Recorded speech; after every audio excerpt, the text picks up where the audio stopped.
Hey everybody, welcome. It's July 2nd. It's was Canada Day yesterday. It's going to be 4th of July in a couple days.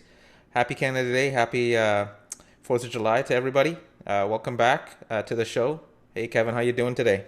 Hey, Blue Jays, doing well. Yep, it's a big celebration this last week or so, huh? Like you said, Canada Day. I had forgotten about it, but then I was actually just in the area near Vancouver, and you're of course from Toronto, so you keep that in your heart and your mind. Right. What's EOS Day? Is it June 14th? Is it the day that got voted when it actually activated after hitting 15%? What's going to be EOS Day? You Oh, think? I don't know, man. The day the independent, maybe the day the Constitution is ratified. Maybe that would be a good day. Okay, yep. Or the day that RAM keeps going up in price, You mean every which is day? every single day. Big celebrations going on. So yeah, good. It'll be Blue like our Jays launch party. We just have days and days of partying of for just RAM Rampage. parties. Yeah, I'm gonna need more disco lights for that party, dude. I'm telling you. right. I'm And seeing the RAM. and Go of ahead. course we got a new GIF here. So I'll just everyone check this out.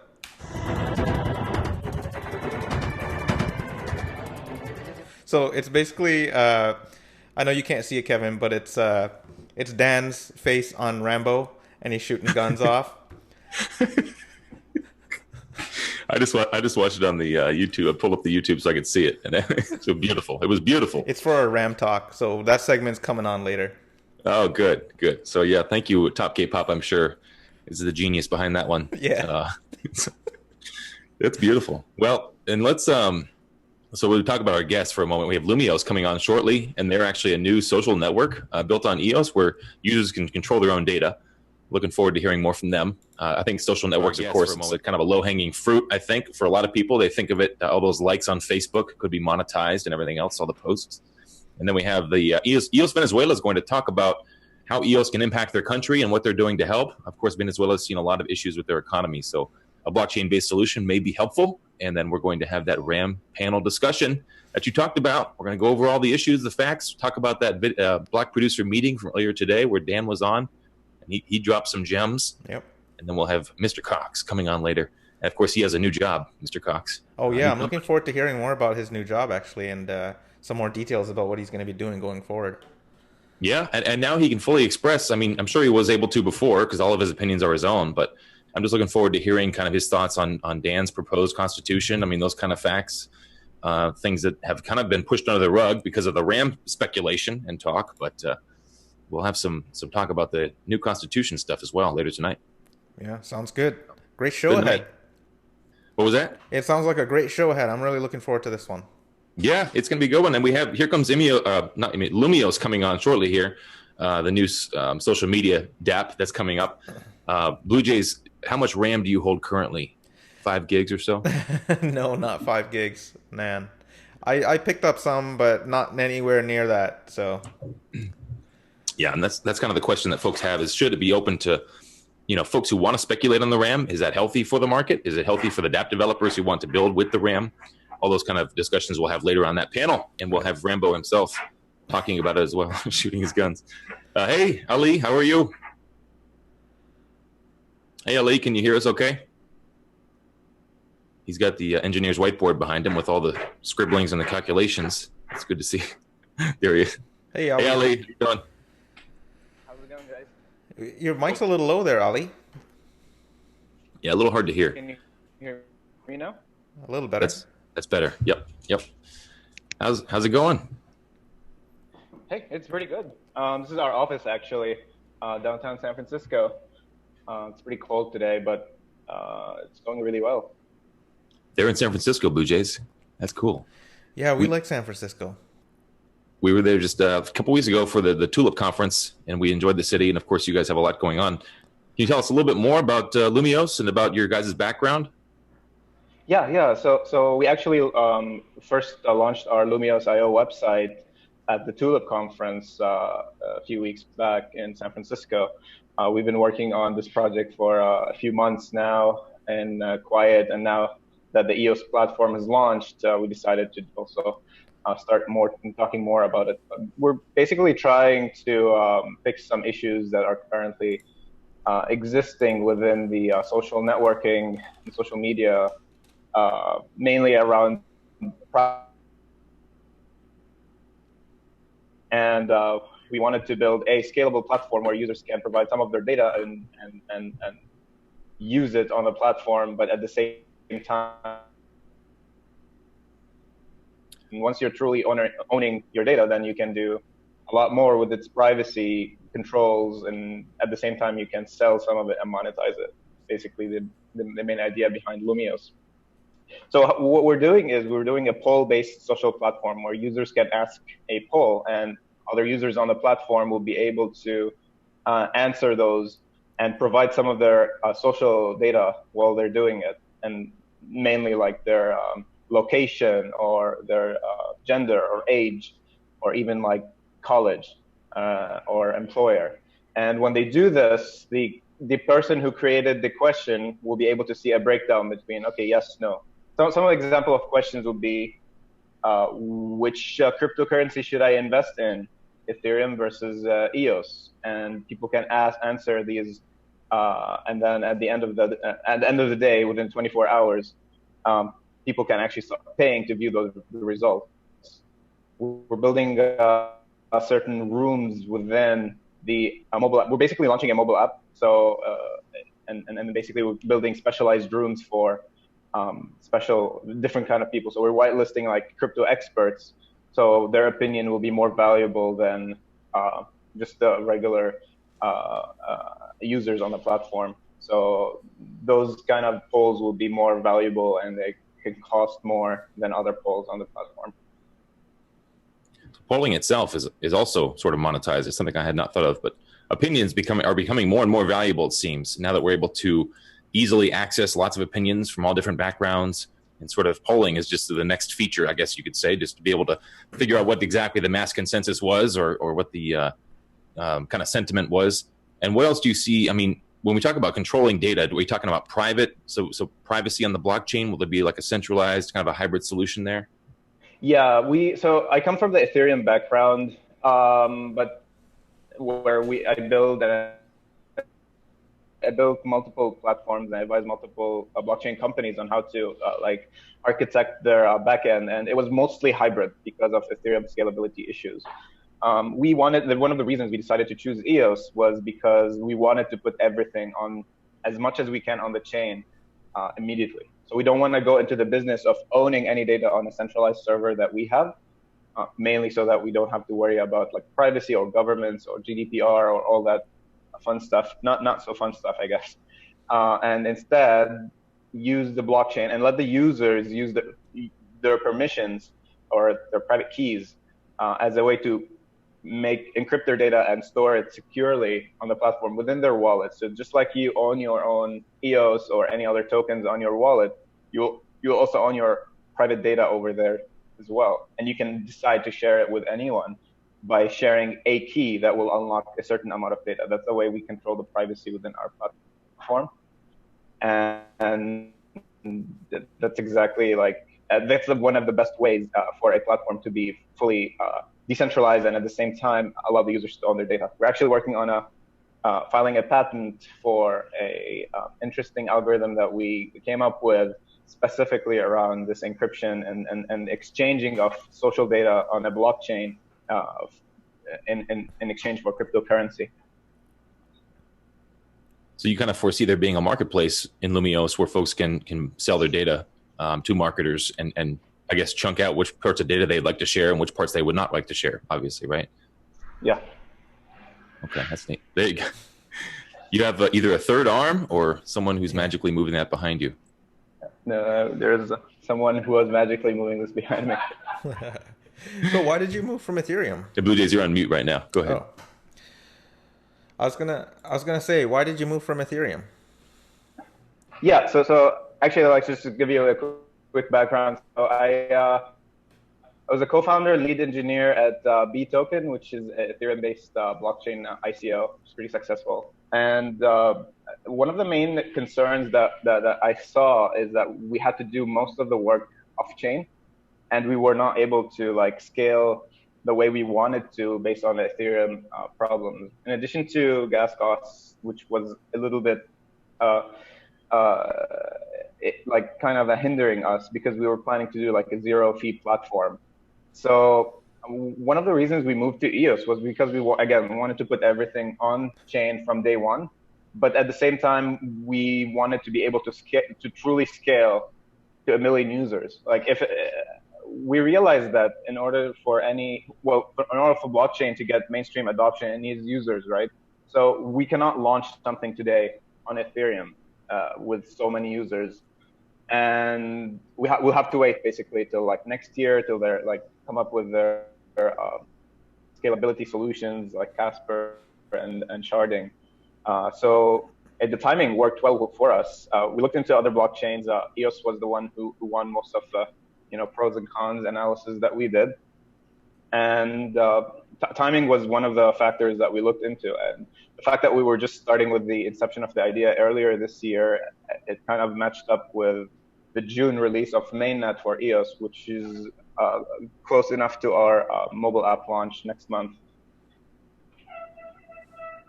That's neat. So the mobile app, can you give us a kind of an idea what that might look like, what the functions might be? Yeah, I should have loaded it on my phone, but it didn't. But basically, it's going to be just a simple mobile application on iOS and Android. And the way it works is you sign in. You can sign in with your EOS ID, or we can manage a wallet for you. And then the user can edit their information and input some of their social data on the mobile application, just like they do on Facebook. And when they do this, they save. The data gets encrypted with their private key that was generated and stored on the chain in under their wallet. And then the user can determine exactly. It's an opt-out model where no one will be able to view any of the user's data unless the user checks a box saying, yes, you can view my address, you can view my, not address, just city and state. You can view my date of birth and whichever other gender and other private data that the user provided. And then they can go ahead and create a poll. They can go ahead and answer a list of polls that they can search for by like a hashtag. So the feed will basically be very similar to like any news feed, and the user will be able to do a search by topic, and then they can answer stuff. Our verification model, it works with phone numbers, so to avoid like any attempts to game the system, because we will be giving out a lot of tokens for the early users who sign up. Like our economy model is based off the fact that in order for the platform to succeed, we need to be able to incentivize early adopters. And our policy is the first 10,000 users are the people who are going to make most of the tokens that we are giving out as part of our referral and incentive programs, and as well as airdrops. As one of our viewers sort of pointed out, did you buy your RAM yet? Yeah, so this RAM situation kind of changed some of our approaches that we're planning to do technically. We did from my personal EOS, I did buy some RAM, but I don't know. At this point, I'm interested to see how it's going to stabilize. We're doing most of our testing at this point on the JungleNet, the testnet, and we haven't we want to put some numbers on paper to figure out exactly how we're planning to do the RAM. The way we are going to power the platform is through a small fee that we are going to take every time a user creates a poll and every time somebody views the result of a poll and has to pay for it. We will take a small cut in Lumios token, and that cut will be converted to EOS and then staked back on the system. But now we want to figure out a way to do purchasing of RAM in a systematic way where we do it whenever it's cheaper than usual. Okay, that was good information. It's good to hear because, of course, a lot of the questions people have about all the RAM speculation is how is it actually affecting the developers and the teams who are trying to make these dApps. So thank you for that information. Yeah, I'm actually really interested in your token model as well. You talked about early adopters who jump in will gain most of the tokens. Can you give us a breakdown of what will be airdropped, how the tokens will be given out? Yeah. So We put aside a 5%. So we have a 1 billion token total supply. We put aside 5% of that to specifically for airdrops to EOS holders. We haven't finalized it yet. We're still working with legal on like an exact structure of it. But we basically, it's going to be like 1 to 20 ratio, where every 20 EOS you will get 1 Lumios. And then basically we'll have a 5% for referral program, where people who refer anyone on the platform, and that person actually joins the platform and verifies their phone number, both parties will gain a certain amount of Loom. It's around 2,500 Lumios tokens. And then 10% will be incentives on the platform. Basically, people who are influencers who happen to start creating polls or answering polls will take some of those cuts as well. We're also focused on YouTubers as well, and crypto community in general, because this is like how we're going to go to market. And then later on, we're actually starting to build a college ambassador program, and then they will take a cut out of those 10% of tokens. In addition to that, the team will keep on holding a 30% pool, so that basically to power the platform. We're doing like an interesting model, a hybrid between an ICO and an airdrop, where 30% of the tokens will be sold at the private sale for investors, while 30% of the tokens will stay in the company. And then the airdrop will basically kind of roll up the start the process of like being able to exchange the token. The airdrop part, is it on the snapshot or at a later snapshot, the Genesis snapshot or a later snapshot? So the plan was to do it on like the week of the head of the a chain, the mainnet chain, but we might actually end up having to do it on the main snapshot. So that is to be determined. Okay. Can you talk a little bit more about the polling? We have someone who's asking about paying for polls, and they're concerned about whether users would find whether there would be the demand for that, basically, for folks who want to pay for polls when they can just go on Facebook and do it for free. Can you talk a little bit more about how the system would work? Because I think there's some misunderstanding there from the... Yeah, makes sense. So basically, when I create a poll, you can always see the result, but you wouldn't see a full breakdown by location, by expertise, by college, by employer. If you want to see the full breakdown of a certain poll, then that is when you pay. And anyone who provided their data while they were answering the poll will be able to like make a few amount of the tokens. So we're the algorithm actually is on the board. It's based on the first users who answer will make more than the next batch, and etc. So and then it exponentially changes. But basically, the people who answer within the first 24 hours are the ones who will be incentivized with the most amount of tokens. And then we're building the UI so that it's very simple to use. One of the issues that I've seen regularly in dApps is the user interface sucks, basically. So it's limiting the adoption rate. And we want to make sure that this is so simple to use, especially because we want to kind of expand it in colleges where they have less familiarity with like cryptocurrency. They might be familiar with Bitcoin, but they might not have an exchange account or have ever invested. So we want to make it as simple to use as possible. So we're kind of following patterns from gaming applications, gamifying the features, like, oh, you made some gold out of this poll. You can actually spend it over here. You can do these tasks to make more polls. If you log in every day for 7 days in a row, you make an extra amount of tokens as long as you're like using them on the platform. So that's the main idea. That's okay. That sounds good. So basically, to summarize, it'll be free for the average person. They won't notice any difference for the polling, but it's more like a market research extra that folks can buy if they'd like. That's clever. Yeah.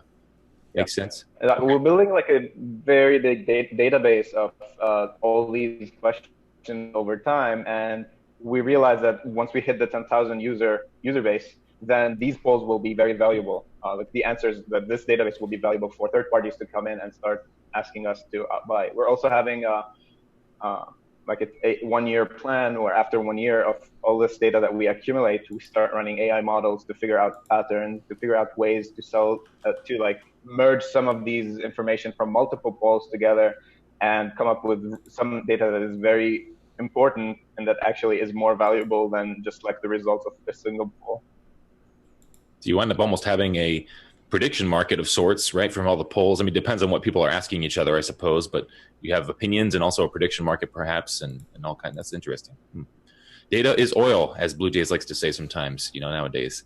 So it makes sense. Can you tell us more about when we can expect the actual app to come out? What it will look like? Will it be on the App Store, or where can folks find it? Yeah, so we're first launching a closed beta in July, actually in the probably third or fourth week of July, based on how it goes. And we actually already have a sign-up sheet. If you want to be like a beta tester, you can sign up early on. Just go to Lumios.io and sign up on the platform. And then basically, we want to continue testing it throughout August, ask people for features and figure out their opinions. We're also working with like insights from college students and UX research, asking them about the features and what they like and whatnot. And then the main launch of the application will be in September on the Android store and the App Store and the iOS store. Just when fall semester starts, and we're trying to grow our user base from colleges and from crypto users at the same time. And then hopefully we'll get to the 10,000 user mark that we are setting very, very soon afterwards. Sounds like the Facebook approach. They did a similar thing. Start with the universities and then let it grow from there. I guess the university kids, they have the time and they need the money, kind of thing. So makes sense. Pretty much that. And what's surprising is it's like a huge market that no one has been tapping into in crypto.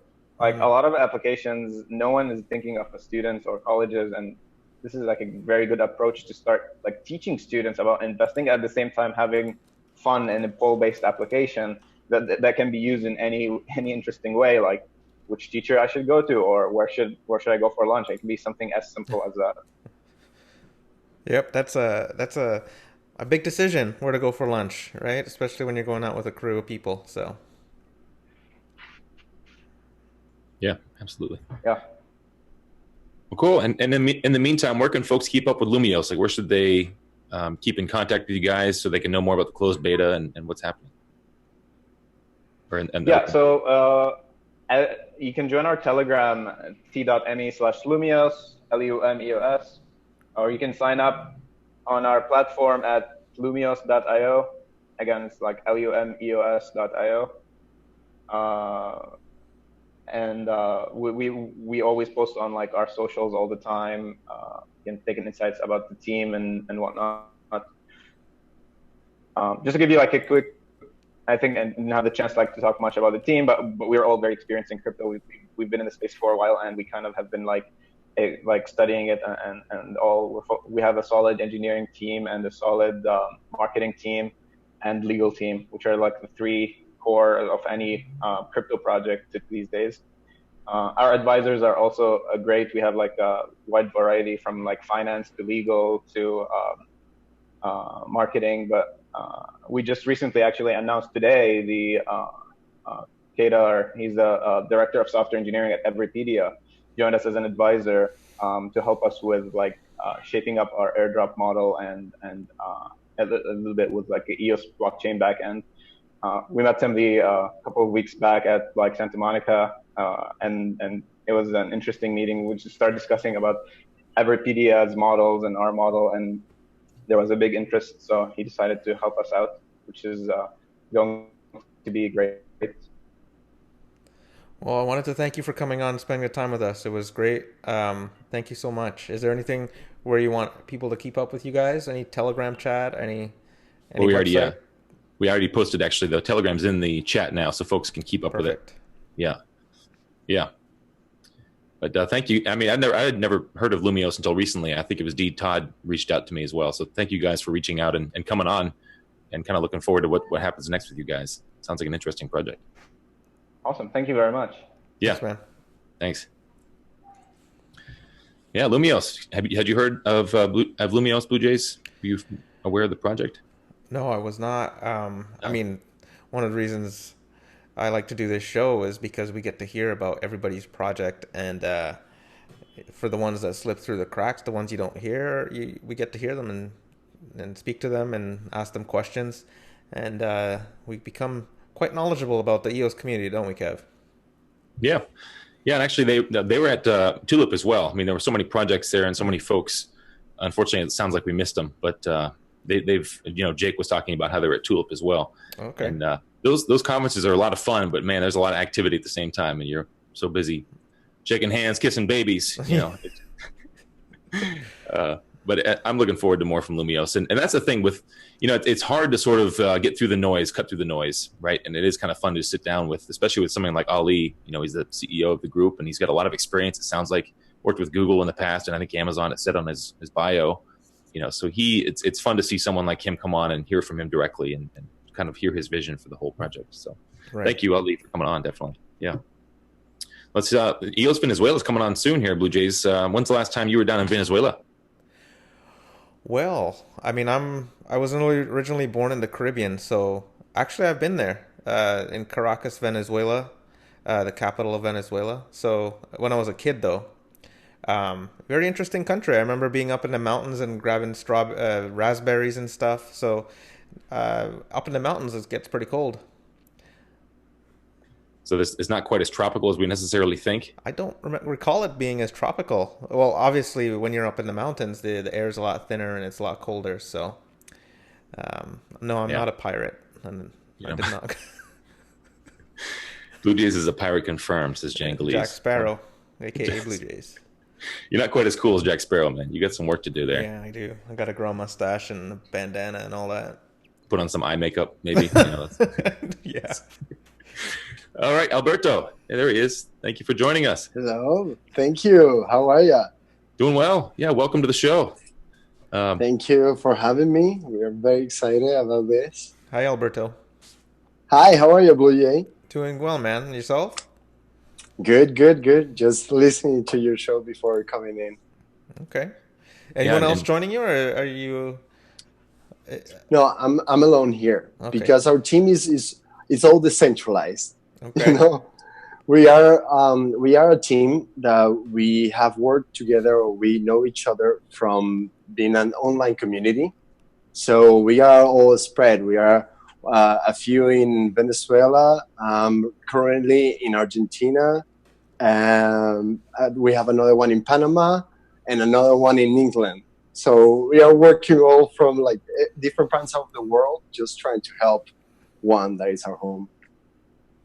Oh, good. So tell us a little bit about EOS Venezuela, Alberto, and what you guys are about, and why you're doing this. You have to start with the sad story. I come from a place that we never imagined to be in the time of the crisis that Venezuela is currently facing. We never imagined that we could just go in this down spiral of terrible corruption and dictatorship and economic mismanagement. So our generation, like everyone from, let's say, 20s and 30s, are just migrating. It's almost a necessity. You have to go out to trying to find a better opportunity, a future or something. So as I told you, EOS Venezuela, we come from a community of crypto and blockchain enthusiasts that we know each other because we formed a project a year ago that is the Pro Venezuela community on Steemit. We have a huge community there. And what we do is for us, blockchain and crypto are not just like these fun new technologies or investment thing and vehicle. We just find out that these are actually necessary tools for our society to come into a new stage to try to reach development. And we see the opportunity in blockchain to go so in a huge impact to our society because, we actually need a transformation of our economic behavior, from the society to the state, because right now we are currently facing a military dictatorship. So we, the people, have to build a new type of economy from the bottom up. And we think that blockchain and especially the EOS ecosystem can bring a lot of useful tools and opportunities to our community. So we built this proposal that is EOS Venezuela to use the platform of being a block producer to invest in development in Venezuela. We have this 3-point plan, let's say, that first we believe that promotion of the adoption of these technologies is a must in regions like Latin America. This is definitely the tools and technology that could build the road for a better future for development in our regions. We can just do like Africa did this jump from having like no telecommunications to the cell phone, to the smartphone. They didn't have the landlines. So we believe that blockchain can do that with the economic situation that the Latin America nations suffer. We have had this historical road to build an economy and a stronger society, but we have been afflicted with these dictatorial regimes. So we believe that this freedom that the technologies of blockchain and crypto can offer are just the ways to empower something new. And that would be the second part. To promote these technologies, to understand all these benefits, we need to educate the people. And in Venezuela, in Latin America, this is just something that is not to invent something new. It's just to put the things that the resources and the tools that already exist into the hands of the people. So we just need to educate. We need to build all these tools that can help people, normal people, my mom, my grandma, my family, everyone, to use this. It's not, like I'm saying, for us, it's not an investment thing. For us, it's not like, yeah, let's make money. Let's try to get this hype with all the crypto. For us, it's seriously building a new economy, a new society, a new way to use this into a massive adoption, a massive case that could be, for example, places that need it, like Venezuela. So this point of our plan, the education part, we just launched a prototype of this platform that we call the ESC, that is the EOS Study Center. We have in our website our link to this video library that we are asking everyone in the community. We have talked with other blog producers, with experts of the community that, hey, if you have knowledge, like a tutorial, a class, just explaining some part of all these blockchain and EOS topics to people in a simple way, and we put it there, and we just build this super knowledge video library about all the blockchain and the EOS, because that's a way to put it. We just put the knowledge that is already somewhere in some hands, in some minds, and put available in one way, organized for the people. So we're working on that, and the plan is to scale that into online schools for different ages and means. And our third point of our plan is to use this platform and these rewards to become a startup incubator. Venezuela needs this push, this empowerment to all this talent that we already have. And we feel that if we just put in an organized way a place that we could provide training, support, and funds to a lot of these projects actually see the light, we can, cause a good impact in our society, in our economy. And the good thing is, like, we have a very decentralized approach. So we can touch many places, many communities, and the Latin American region pretty much have a similar idiosyncrasy. So we can work with this big global community approach. The tools are there. We just want to put in the hands of the people.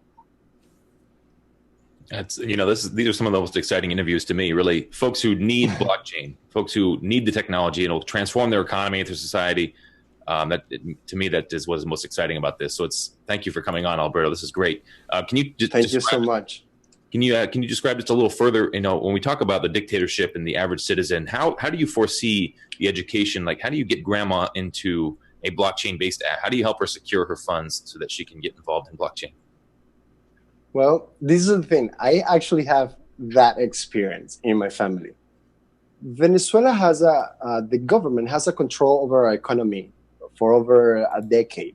So in Venezuela, the banks are owned by the government. You cannot go out of Venezuela and use your money. There's a strict control over the exchange of our currency. So the only institution or office in the planet that is allowed to exchange our currency is the government. So you cannot just take your credit card or something like that. And when we face that problem, as a country, when we face that repression over a decade ago, one of the solutions or one of the lights that we saw, it was Bitcoin, and the opportunity to use this cryptocurrency technology to escape this strict control over our lives. So the first time that I went to study abroad in Venezuela, when you go out and you find a job, pretty much one of your duties as a family member is to send money back home. So one of the ways that I found out in that time to help my family was to send Bitcoins. And I had to teach my mom how to use Bitcoin, how to use local Bitcoin, and how to transform that into our fiat currency in Venezuela. So, of course, every time that you have to teach something new, it can be, like shocking or it seems challenging. But as soon as you take it as something that is useful and you can apply it to your life, it's just easy, you just get it over time. So that happens in our case, at least. And I think that will happen massively. Alberto, talk about how you use Steam. I know what you're talking about when you're saying that you guys have a community there. I've seen many communities form around Steam and the payout structure and how people use that in the third world. Is that some sort, you guys depend on the income there from Steam? Do you mean the income of how EOS Venezuela is funded, or no, what do you mean? The community, the members in the community. Cool. Well, Steam came kind of as a big thing in Venezuela, pretty much because it was revolutionary for us to say, hey, if you have content or good writing, you can just publish in this place and earn money. Yeah. And for us, in our exchange, that is like a lot, Currently, the minimum wage in Venezuela is around $6 to $7 a month. Wow. So you can imagine what Steamy can do into the life of someone there. So if you get like an upvote from a whale on Steam, it's like a big deal. Yeah. Oh, it's huge. Yeah. That's the thing. Pro Venezuela, our community on Steam, it became something big or strong because it was easily how to all the people try to connect. Hey, I'm from Venezuela. You too. Please teach me. So this chain message of teach me or help me or tell me what are the tricks became, okay, let's just open a WhatsApp group. And then from that into Telegram, and then to Telegram to Discord. And then, it became like a real community. And that's what it's happening. It's such an interesting and transforming topic to our economy, to our opportunities, that these communities in let's say developing world has a big impact. And that's why when you can find the talent to organize that, to put that into a cause, it's amazing what you can do, because people are actually excited and hoping for what they foresee as a better future. Well said. Yeah, I'm getting excited just listening to you. Thank you. What can we expect for next steps from EOS Venezuela? What do you guys have coming up? Well, today actually we launched a small tool that we call priceofeos.com. It's an online converter calculator from EOS to a bunch of different fiat currencies. Of course, as a Latin American in Venezuela BP, we put the Venezuelan currency, Chilean peso, Argentinian peso, Brazilian real, dollar, yuan. So it's kind of like a very simple looking, very useful tool. Every time that you need to convert, for example, right now, we are a spread group. So when we try to organize a meetup in a different part of the country or in a different country, just so easy to have this tool to check, okay, how many EOS will that in your country? Boom, boom, boom, boom. Price of EOS.com. And the idea is just to provide these little tools that help the usage of the ecosystem.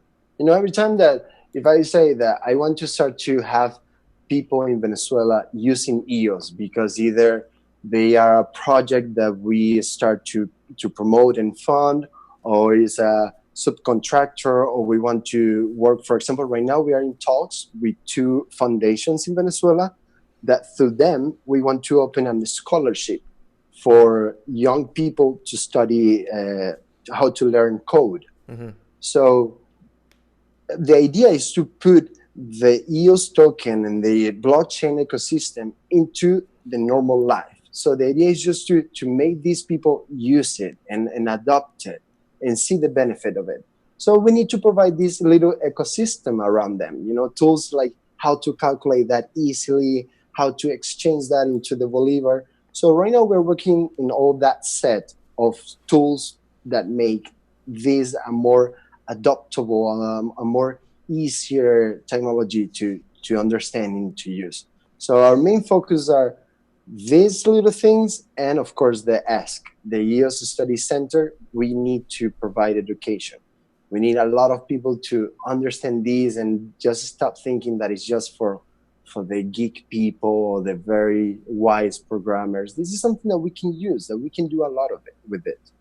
And even for the programmers in Venezuela, the developers that are just entering into this world, it's so good what you can find on the internet, you know, to learn how to program a smart contract or something like that. So we just want to put all that in one place and make this education process easier.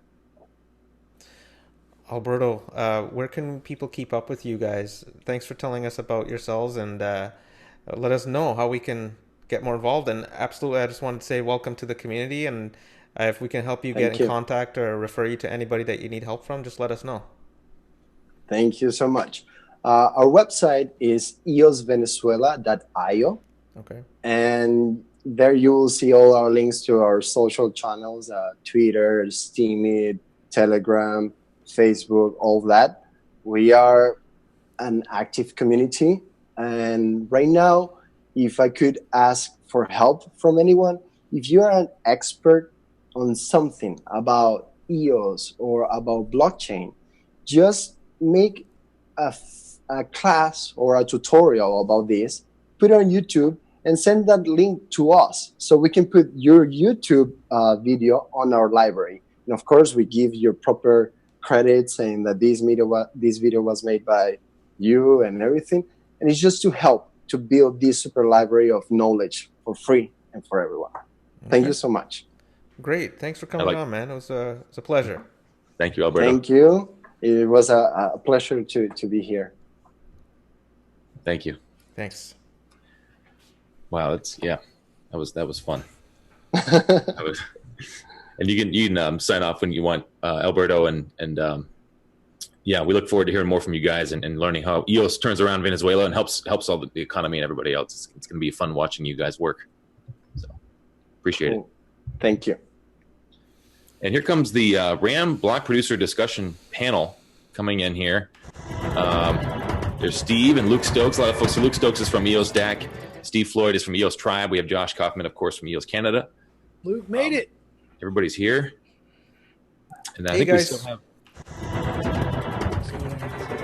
we still have Justin coming in from EOS Silicon Valley. But yeah, let's go ahead and start diving in, guys, because we have a lot to cover. You know, RAM. And I believe actually Bluejays has a special treat for us here when it comes to RAM discussion. Okay, you guys will probably have to catch it on the playback, but it's Dan shooting off a gun. His face is superimposed on Rambo. I think it was necessary, I guess, with all this stuff going on. Yeah, a lot of serious discussions, and we like to sort of help everybody catch up. For those who are not able to read thousands of Telegram messages per day, maybe we can just do some background on RAM, why it's important for dApp developers, right, and why this market is the way it is currently. Well, I guess who wants to start? Who wants to give sort of a background? I just wanted to introduce the people. Did everybody get introduced? There's Jared from Horace Pay and Justin from EOS Silicon Valley, who just joined the other guys. That makes the full panel now. I think everybody's here. Great. Yeah, I think Chuck is also coming in from my team, developer from my team. Okay, so we have a good mix of developers here and block producers. That's the kind of mix that we wanted. Yeah, for those who aren't aware, HorsePay just did their airdrop last weekend, so we can hopefully get some more first-hand accounts as to the RAM issue and how they handled it. So, yeah, who would like to give a little background for the RAM situation as it is now? Who can summarize it well? I think Luke should do it. He summed up kind of the and he does it concisely, so we don't run on. So just okay. Oh gosh, I will try. It's a quite difficult topic to cover, and I'm tethering off my phone, so hopefully I got a good enough connection to do this. Essentially, the RAM market was originally designed so the price you pay is the price that, the price you buy is the price you're going to sell. A few months ago, they changed that because they're concerned about people holding RAM that aren't actually going to use it because there was no incentive to actually sell. So now there's kind of this open market pricing model. And there's a lot of speculation. A lot of people are buying up RAM because they think that in the future, app developers are going to need RAM. So it's kind of a sure thing in a way. And the Bancor algorithm that is used essentially says the less amount of RAM that's available, the higher the price is going to get. So we have a situation where people are speculating on RAM. It's driving up the price of RAM. And that is making it expensive for actual application developers who need RAM. Particularly airdrops. Particularly airdrops. That's a good point. Airdrops require a certain amount of RAM on each account to store whatever token you want to give them. And so there's a lot of competing concerns about this. Some people are saying that's a good thing because they think airdrops without any value are spam, so they want it to be expensive on some level. There are discussions about whether or not it's actually an open market because you can't transfer RAM between accounts. You can't short the price of RAM. You can't have like a futures contract on RAM unless people start actually selling accounts that have already bought RAM, which we might start seeing as well. Right. So there's a whole number of, that's hopefully just the basics, but essentially RAM is an important thing you need for certain particular aspects of building applications and doing airdrops on the chain. And it's becoming expensive. And a lot of people are saying, well, we got to compare it to other chains and we might start losing applications to other chains if they find it's too expensive. It's also another aspect I should mention of this whole discussion. Cross chains, side chains. The initial intent was if RAM ever got too expensive, we could have another chain that works directly with EOS that would maybe have cheaper RAM. Unfortunately, that technology doesn't exist yet within EOS, the cross chain communication. That will be another way that we can expand infinitely, essentially just adding more side chains. But until that's there, we don't have that option. So is that you want to go deeper or was that enough? That was good. That was a good overview of what's going on. Could we also get Josh to give a background? I know he's been putting out some real articulate opinions out there, and I just wanted to see Josh if you can probably replicate that in real life. Sure. I think you don't have your baby with you. I think a few things that should be mentioned for those who don't know. Basically, the way that RAM works on EOS, not in terms of what it's for, but the actual parameters, is that 15 of 21 block producers have to agree to the amount of RAM. Currently, there are 64 gigs that are available to the network. And for that to increase, it can never decrease, by the way. For that to increase, we have to have 15 of 21 set the new set RAM parameter. So people keep saying, can this BP just add 64 gigs RAM? It doesn't work that way. It works that it's a consensus. The reason that happens is because every full node, so not just block producers, not just standbys, but every full node has to offer the same amount of RAM. Otherwise, if they don't have enough RAM, that is, if their servers don't have enough RAM, then their nodes will halt. So they won't be able to continue on either capturing the chain or producing. And then Dan today on the call that we had was saying that what ends up happening, the actual mechanism is instead of going to RAM, the the data ends up looking for the disk, and the disk is very slow compared to RAM. That's why RAM is very important in EOS, because we have half-second block times. It's not like Bitcoin with 10-minute block times. So it ends up slowing down. Transactions just won't get through. So that's a very important thing that people should understand. So currently there's 64 gigs on offer. Right now I'm looking at the EOS New York EOSRP.io site. There's about 51 gigs that have been bought up. Basically, how much percent is that, Josh? Around 80%. But to put in perspective, we looked at the blockchain yesterday, and it looked like about 7.5 gigabytes was actually being written to at the moment. I haven't verified that with other block producers, but that's what our nodes were telling us. So again, we have 7.5 gigs that are being written to, about 50 gigs that are being bought up. So clearly there's a ton of speculation. Well, sorry, I should actually qualify that. We shouldn't say necessarily speculation, but at least people have bought up, 40 some odd plus gigs of RAM. So what I did is I also looked at basically the top 20 RAM holders currently, and if you basically track their accounts, I found about 15 of them have been doing tons of trading, more than 0 trades with RAM. So basically, a DApp developer or someone who needs RAM, I would expect them to buy RAM and never sell RAM. So if we use that as our criteria, saying who is speculating on RAM, it's about 15 of the top 20 are currently buying and selling RAM. So it's speculation that's really driving this market. It's not I think it'd be hard to say that it's DApp developers who are currently buying up because they have a DApp, they have an airdrop, they need the RAM.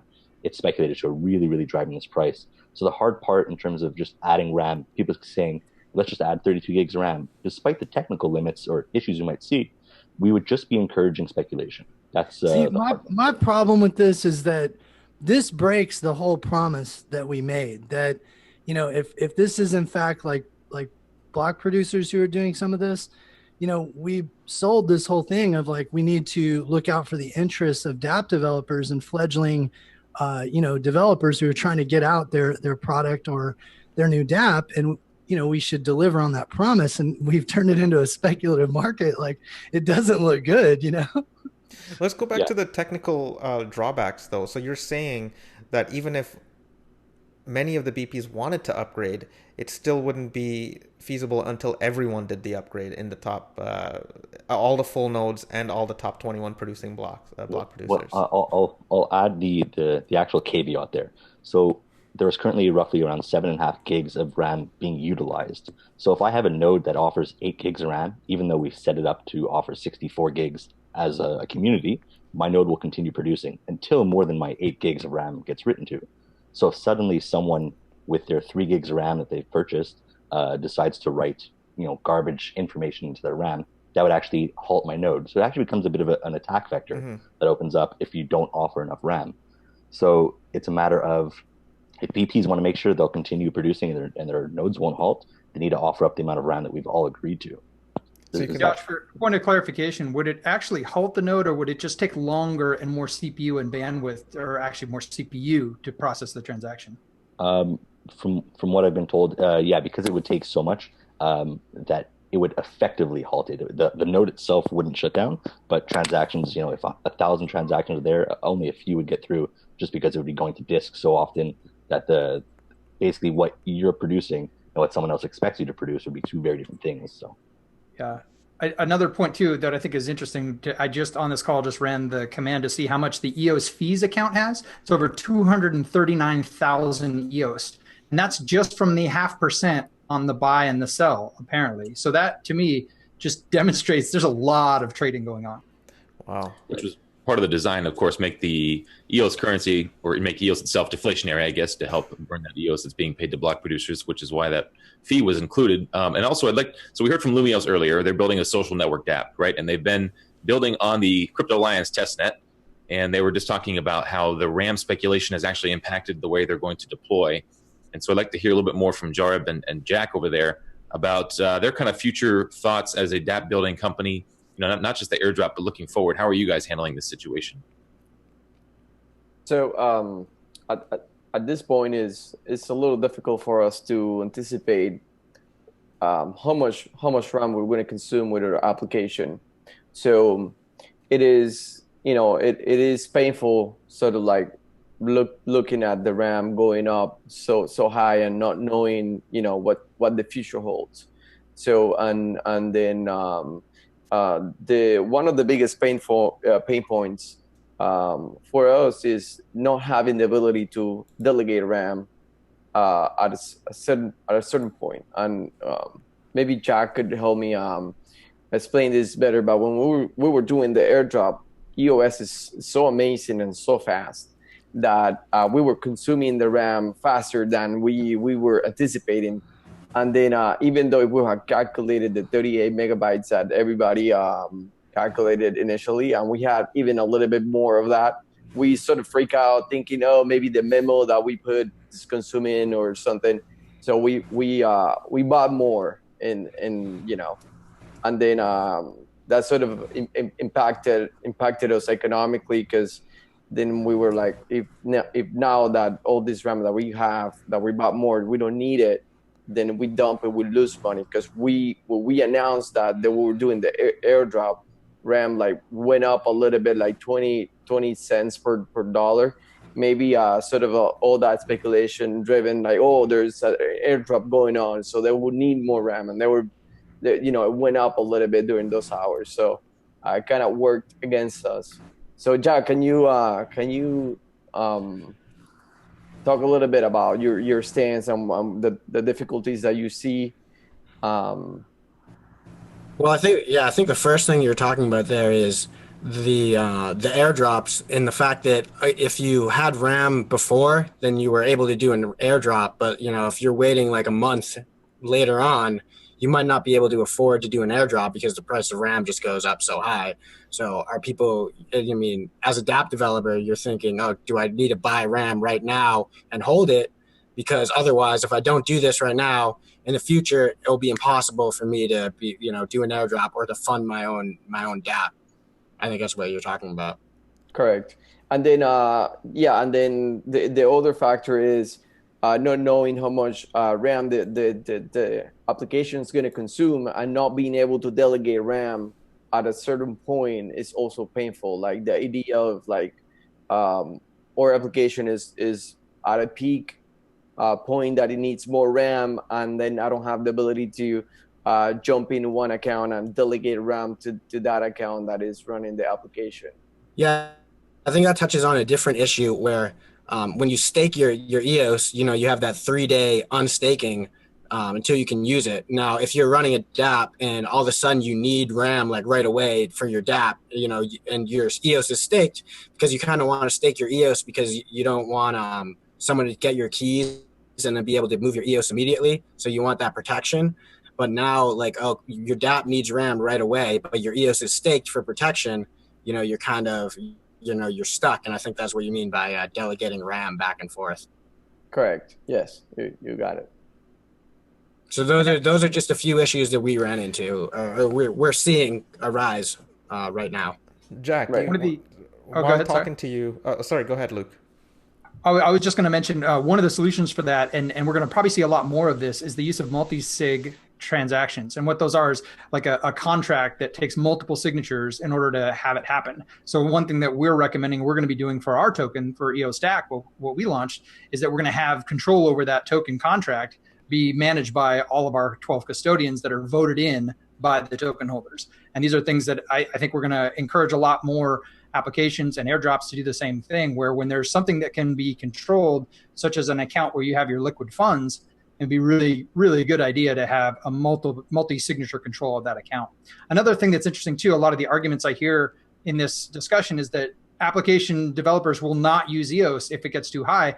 And yet we're still seeing people use EOS, you know, just like you guys did, just like Karma did yesterday. We're still seeing applications build and airdrop on this. So I'm in this discussion, I want to have as much evidence as possible for both sides. If they're saying the market's broken, RAM is too expensive, then we need to have evidence. We need to have lists of, does anybody have a number, like an actual number of costs? Like currently, if this is a peak, what were, just a range, not exact number, but what was because I know Leo or Dev had come out with an estimation, you know, for one of the airdrops he was working on, and it was like 18 grand or something. Like what what range would you be dealing with? Is it related to supply and how you distribute that? But like, what's a general cost? Well, to do an airdrop onto the Genesis snapshot, it's about 38 megabytes of RAM.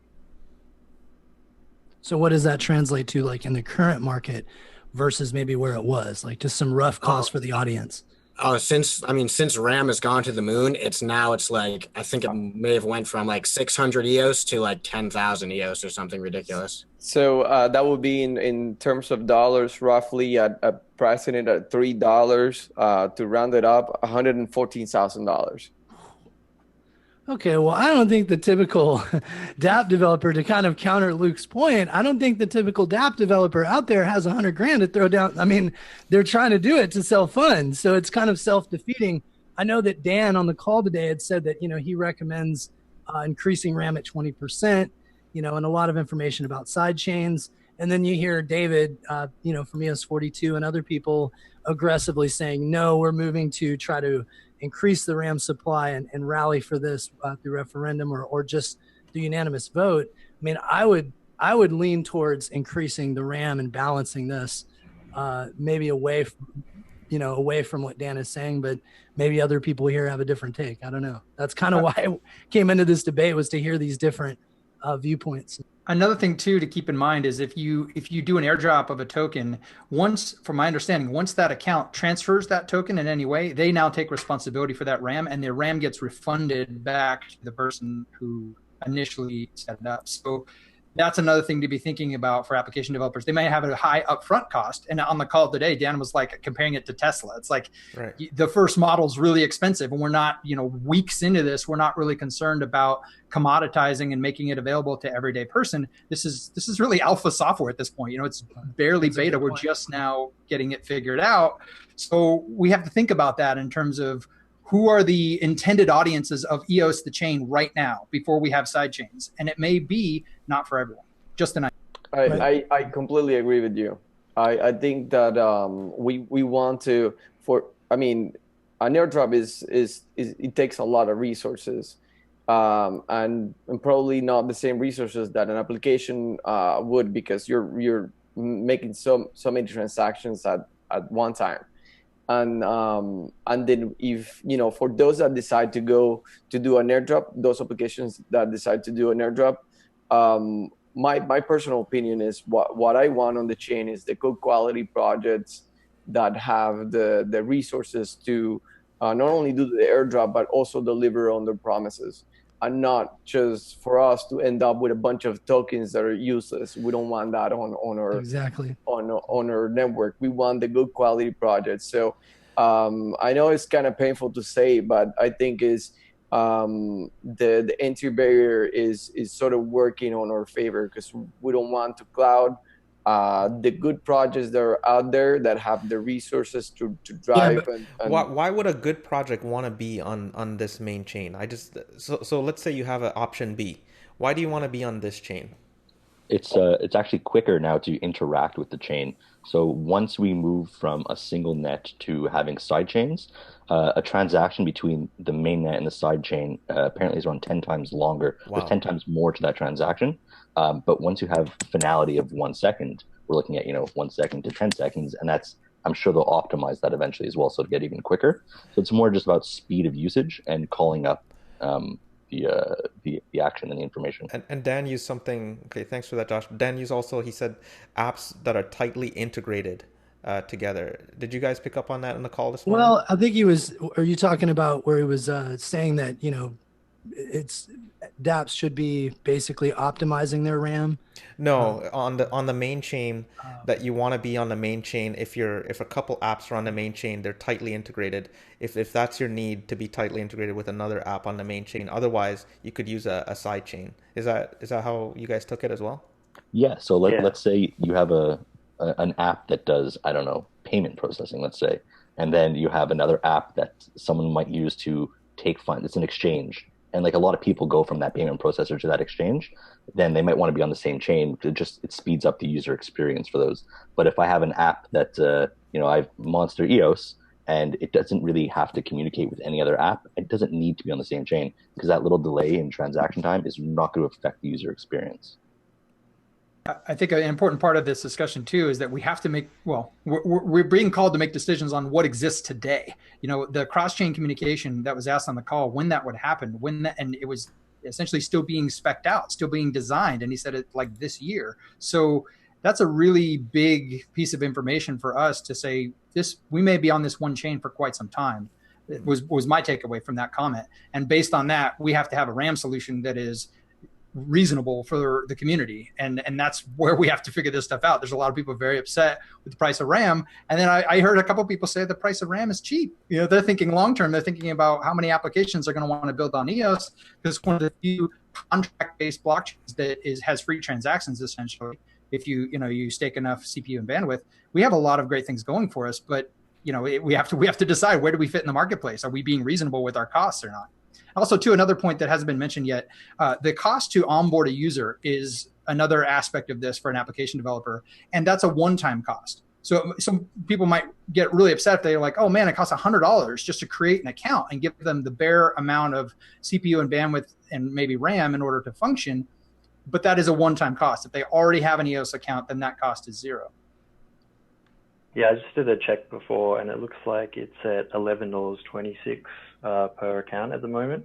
That was at 0.35 EOS per kilobyte.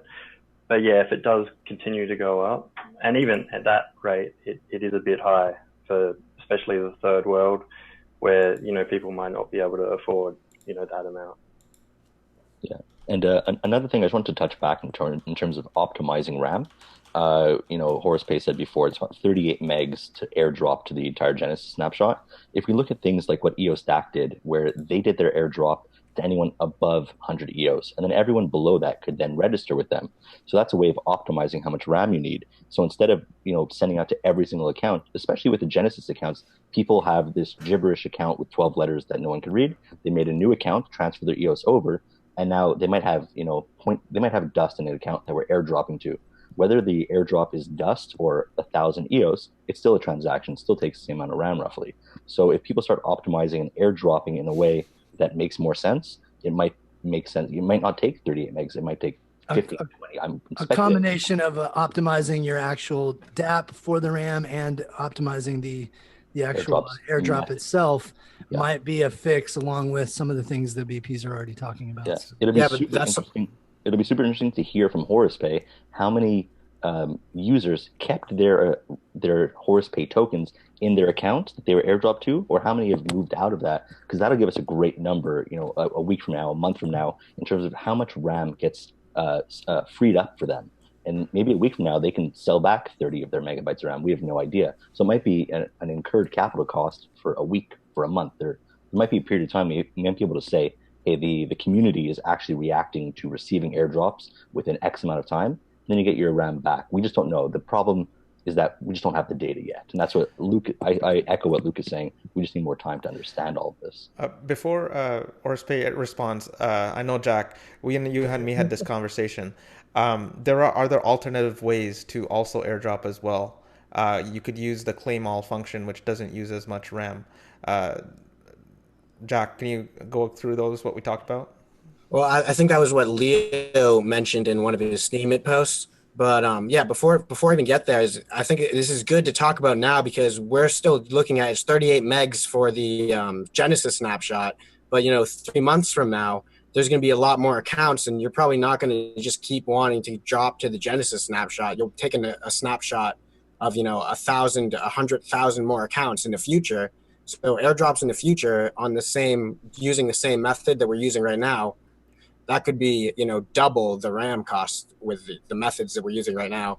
So, there's a lot to think about for, the future and what are better ways of doing this. Right now, I don't think a lot of people haven't really moved their Horus tokens. We just did this like 2 days ago. So not a lot of people have moved their Horus tokens. So I think it'll be interesting to see, in a few weeks, how much RAM we do get back. I think people have been moving their EOS Stack coins because those have been around for a little bit longer. So I think Luke might have better metrics on that. It would actually be great if you guys put up some kind of graphs or some data about what you guys are actually seeing people move, so that other people know how to calculate that in the future. Yes, definitely. And we also have another unique aspect to this in that we dropped to people who had EOS DAC tokens prior to the snapshot. Right. And so we had 30 something megs or certain that we used for the actual EOS accounts, but then we had 110 megabytes that we essentially just gave to the community by creating accounts that held EOS DAC. So that added a whole nother responsibility to us and would be for other application developers that want to create thousands of accounts. Yeah, we had to create thousands of accounts because we said, if you hold EOS DAC tokens, even if you have very few EOS, we're going to go ahead and create that account for you. And we backed into that using the Ethereum address that they originally had. I think what Jack was talking about was also really important. What Leo was saying about having the claim on an airdrop, that's actually probably going to be what a lot of airdrops are going to do now, whereas you tell the users to come, do some random transaction and some claim function on this contract and buy yourself your own row of RAM so that the developers can airdrop to you for free. That's a good thing to bring up, but I mean, it's interesting to see how like the community is reacting to it. A lot of people, you go on Reddit, a lot of people are expecting airdrops to just show up without them having to claim or register anything. A lot of people are unhappy when they have to register. They're expecting it goes against the term airdrop, right? Yeah. Yeah. So it'll be a change to what people are expecting. Right. However, if you're going to get free money, beggars can't be choosers. Right. I was just going to say, open the wrapper to your candy, man. Come on. If anyone could talk about how much people get frustrated about their free money, it's all our EOS team members. If you the questions that we got on all EOS channels, not just the EOS DAC channel, from people who are like, "Where my airdrop?" Right. It's amazing how upset people can get about $3 worth of free tokens. Oh man, there's a sticky post. The typical question is not even saying hi, just like when airdrop. Oh, for sure. Without reading the pin message or anything. I can relate to that. You can reply, "Where's my RAM?" Yeah, where's my RAM? Well, any other points we should cover, guys, before we start wrapping up? Thank you for coming in. Ennis James airdropped himself, as people were saying in the chat. So there he is. It was free. No cost required. Yeah, one point I would like to make that I hope we can all, as a community, come around and together on is that this is a very complicated discussion. And a lot of people have passionate opinions that are unfortunately not based on data, right? I'd really like to make this a data-driven discussion. And it's been great so far that we've been bringing up data for our opinions, And so when they say things like, well, no one's going to use EOS, well, some people clearly still are. So, if we have data about people who've rejected EOS because of the cost of RAM, that's an important data point. We need that kind of data. And I think the more we can make this a data-driven and less of an emotionally charged decision process for how we figure this stuff out, the better off we'll be as a community, because then it's just a matter of bringing that data, presenting it to BLOCK.ONE and Dan Larimer and saying, here's your intention of the markets for RAM. Here's where we feel it may not be working as well as intended. And here's potential solutions. And if we keep it within the realm of here's the data, I think we can really do much better for the community. Unfortunately, it's a very passionate thing. If you've been working your whole life to do some, some project, some company you want to build, and then you're hindered by this. That's kind of to bring it full circle. That's kind of all I was saying is that, I don't agree with the assessment that, it's prohibitive to people who may put out garbage. I mean, there are plenty of startups and people who have great ideas that, that would be prohibitive. $100,000 or more, would be pretty prohibitive to them getting off the ground to airdrop their token. They may not have the funding to do that. And there's also a whole nother side to this, right? Like if we're talking about the pure speculation, man, people have gotten rich off of RAM. Like seriously.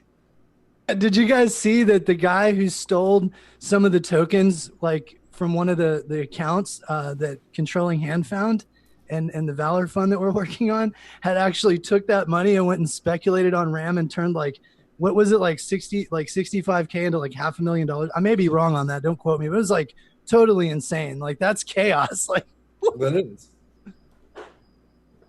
And like I mentioned too, the amount of fees that that account is taking, some people are saying that's offsetting the inflation for paying the block producer witnesses. So there's so many dynamics to this.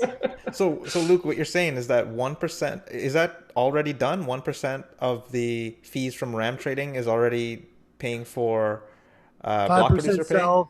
It's offset roughly 10 days worth of block producer pay. 10 days. Okay. But if it goes at this trend for the year, it'll cover pretty much. We'll have downwards inflation. Yeah.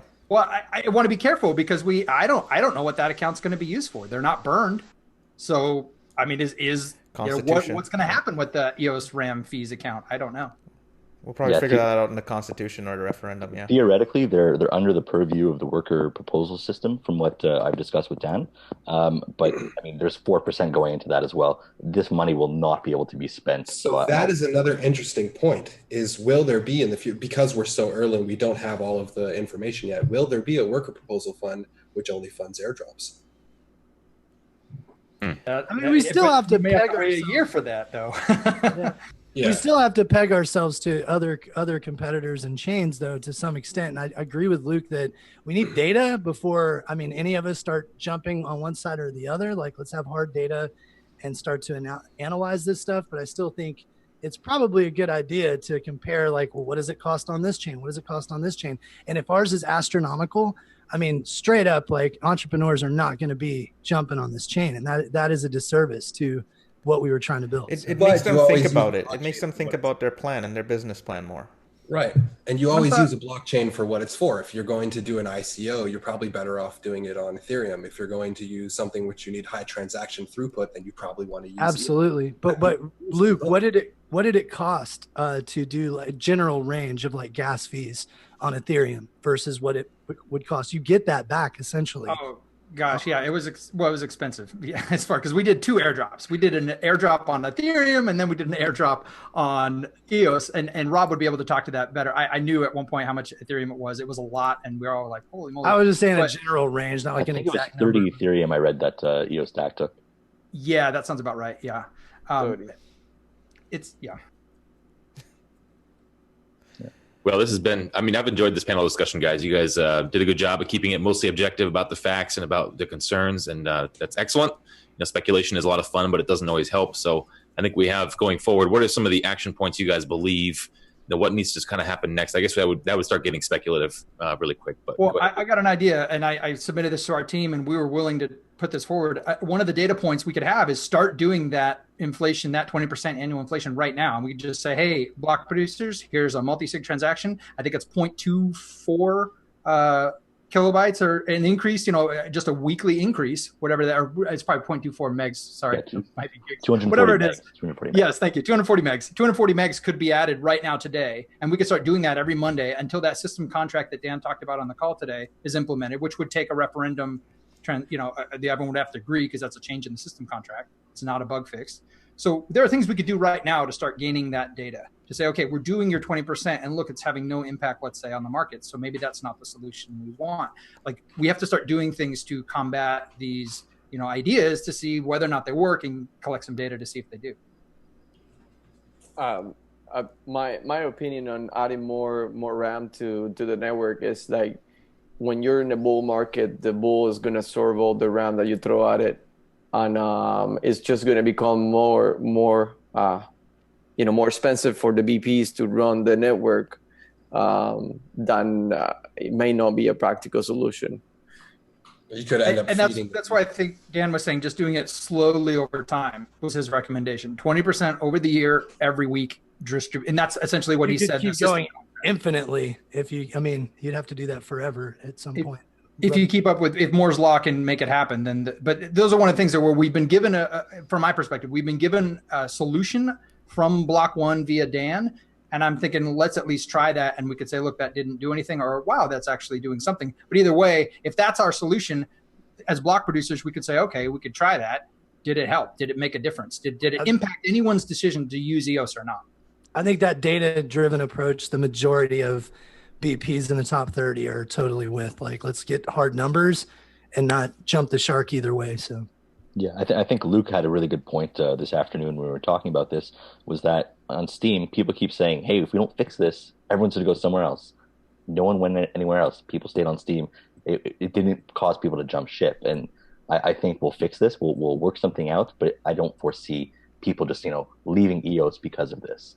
It's something we're working on. Dan said something funny. I don't know if it was in the RAM channel or the governance chat, but he said something like, if another solution is cheaper, we need to ask why it's cheaper. So I don't know what he was referring to. Maybe we can speculate what other chains there are out there like EOS. But anyhow, guys, that was great. Kevin, are we ready to move on? Yeah, is there any final points that are dire that we need to go over before we leave? We good? Everybody feel good? I want to talk about NS James's haircut. What's going on there? Yeah. It's just okay. Oh, there's that hair. Yeah, right. Okay. Let's get it pulled back with his headphones. programmer. Thanks a lot, guys. It's been amazing having you guys on. Yeah. Really appreciate Thanks, guys. Really appreciate it. Bye. Thanks. Delete Telegram. We're gonna get that every time, I think, from Steve. Oh man, that was awesome. That was a great panel. Yeah, that's a really good discussion. I think folks who were not fully aware of the RAM situation now hopefully have a better idea, right, as to what the issues are and what the proposed solutions, or some of them, are at this point. What were your kind of thoughts? What were your takeaways? I didn't hear your opinion or thoughts. Well, I mean, I've been catching up a lot with it, and I agree that there needs to be some kind of increase to the RAM, but on a level that is not jeopardizing the health of the network, where Dan mentioned a lot of tests need to be done. So when I hear that as a programmer, I understand that we don't want to jeopardize the health of the network by doubling it or tripling it. So we're talking more of a gradual change, something that's scheduled, and also something that's probably in the system contracts. That way the block producers can actually make a decision, not make a decision, but it's actually scheduled for them. That way it eliminates them to make a decision on it.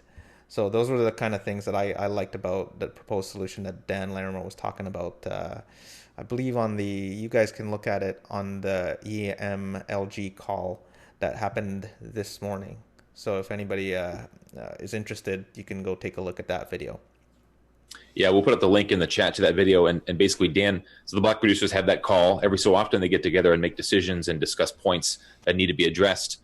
And Dan occasionally will come on, and he did this morning and talked about the situation from his point of view and kind of gave more clarification as to why the system was implemented and how they see it working out possibly, kind of thing. And the other flip side of the coin is that there have been some folks who recommended just increasing the RAM some arbitrary large amount to crash the market and discourage speculation, is one proposed solution. It sounds like Dan does not really back that solution. And of course, we've talked about how there's finite RAM in the long run anyway, so it would just eventually get all used up. Actually, here comes Mr. Cox, Thomas Cox, coming on. He has a new job. We'll hear about that.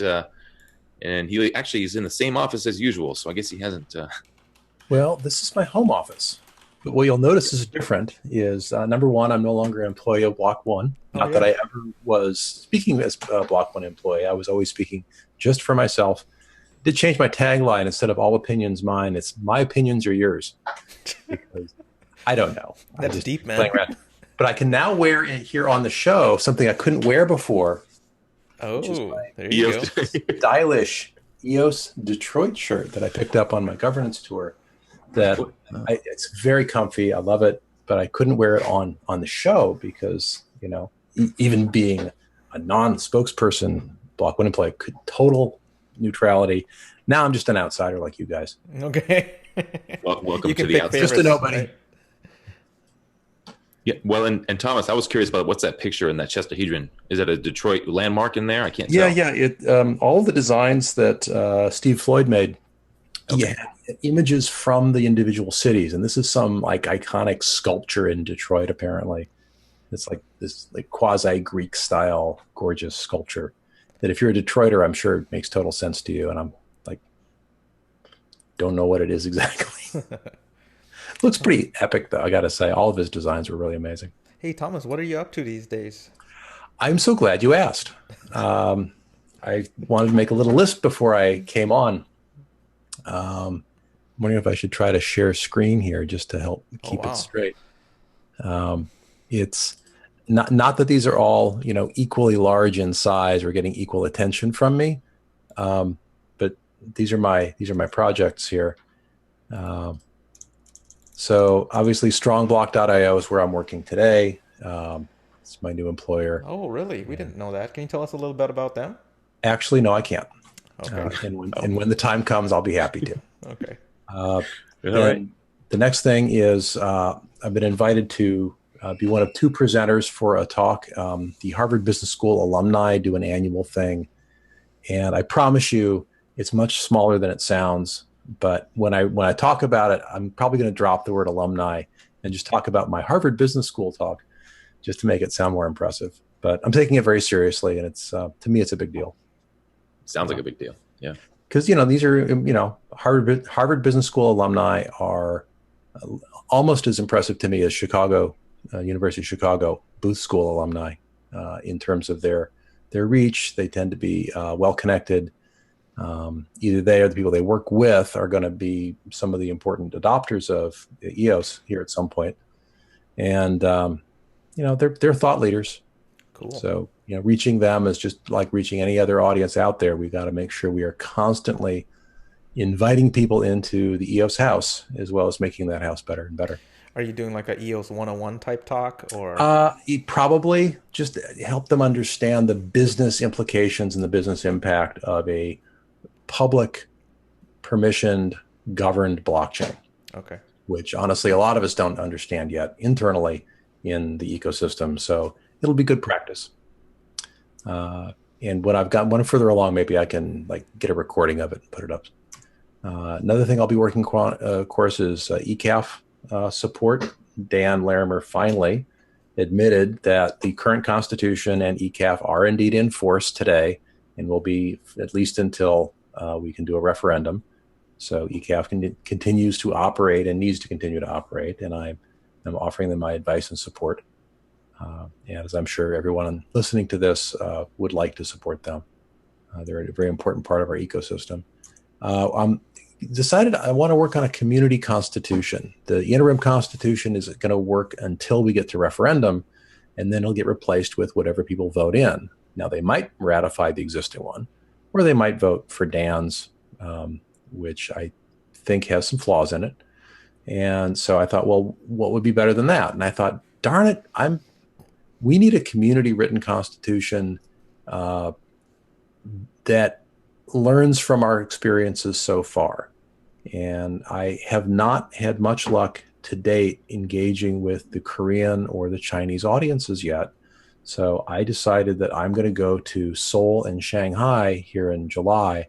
There's two big meetups coming up, and I've talked to the organizers of the Seoul meetup into having the second day use the unconference format, and we are just going to go full on governance all day and just surface people's issues. And we might, either critique the Constitution or write articles for one, or who knows what's going to happen, but it's going to be the combined brain power of 50, 100, 200, however many show up for day two for this unconference approach. And you ever been to an unconference? It's unforgettable because you build the agenda interactively and dynamically using the people in the room at the time. So you're guaranteed to have good programming. You're guaranteed to have something there that interests you. Unconferences are always tremendously energizing, and they can create pretty amazing outcomes. So I'm very excited that Seoul folks have already agreed to use Unconference, and I'm going to talk to the Shanghai organizers soon, hopefully. Is that a technology or a methodology? It's a methodology. Okay. If you look up the phrase open space technology, which is a misnomer because it is a method, it's just a methodology. It's a form of group facilitation. You'll see examples and videos and so on. It's been around for years now. I've led several large meetings using open space in an unconference format. And I got enough people here in the Portland area exposed to it through that I was a little shocked and kind of miffed that the local chapter, a very large chapter of the Project Management Institute, decided to have an entire day of unconference format for their 2 or 3 day annual conference. And that was pretty cool because they're pretty mainstream, right? Anyway, so community constitution being supported by a number of things, including that Seoul and Shanghai events coming up in July. Referendum smart contract, I'm mostly just sort of tracking that. I want to make sure that I understand it, and that if I see something at all odd or wacky, that I chime in early in the development cycle. Tremendously important piece of work. It's probably one of the biggest pieces of system software that the community is writing with, in some ways, relatively minimal input from BLOCK.ONE, which is maybe wise. The spec is very clear, and the spec has come from the white paper, and I'm pretty sure I had my hands on that at one point. Basically, the current rule is if you want to approve a new constitution, a constitutional amendment, or a change to any system contract or any of the major settings like changing inflation, you have to go through a referendum process, which is documented as being minimum 15% voter turnout. You have to have 10% more yeses than no's. So it's got to be a 55 to 45 ratio of yes versus no votes. But we don't have in the main spec any clarity around how to handle if there's 3 or 4 options on the ballot. If the first place has to come in 10% ahead of the second place. So we'll have to maybe puzzle that out, or even have a policy referendum voted on to set those rules. So that's a big deal. Thomas, there's been some feedback in the community of why BLOCK.ONE did not work on this referendum contract. I have my own opinion. What are you able to say? From my perspective, I wasn't working on the coding side very actively. I'm not a C++ programmer. I can tell you that the people who could have been available to work on that were very busy doing other things. And the system contract itself, which is so foundational, was in flux until just really briefly before we shipped. And it's hard to build on a moving underlayer. So I think we really practically, given how long it took us to get the system contract firm, I don't think having the referendum smart contract written was likely to be feasible with the time available. I never thought, you had a whole year, blah, blah, blah. Yes, and we actually worked miracles in a year. An enormous amount of work got done. The fact that we have a stable running system that had one pause and no crashes and no data loss is tremendous. The fact that we now have the 4th busiest blockchain on Blocktivity today. We passed Bitcoin, and we're nipping at the heels of Ethereum. Wow. Already. And no one's really doing anything yet. It's tremendous. So yes, it would have been great to have the referendum smart contract in place. I totally agree with that. And this is where we are now. There's two really good. We have a rocket ship, and go ahead. Instead, we have a rocket ship, and it's really fast. So we have a lot of blessings, and one of the first things that any community does is take their blessings for granted. Right. So we're doing some of that now. And as soon as the referendum's in place, it'll be why wasn't worker proposal system done when we launched it, and it'll be why wasn't this other thing done? It's like because it wasn't. Okay, because it wasn't. It's just the way it is.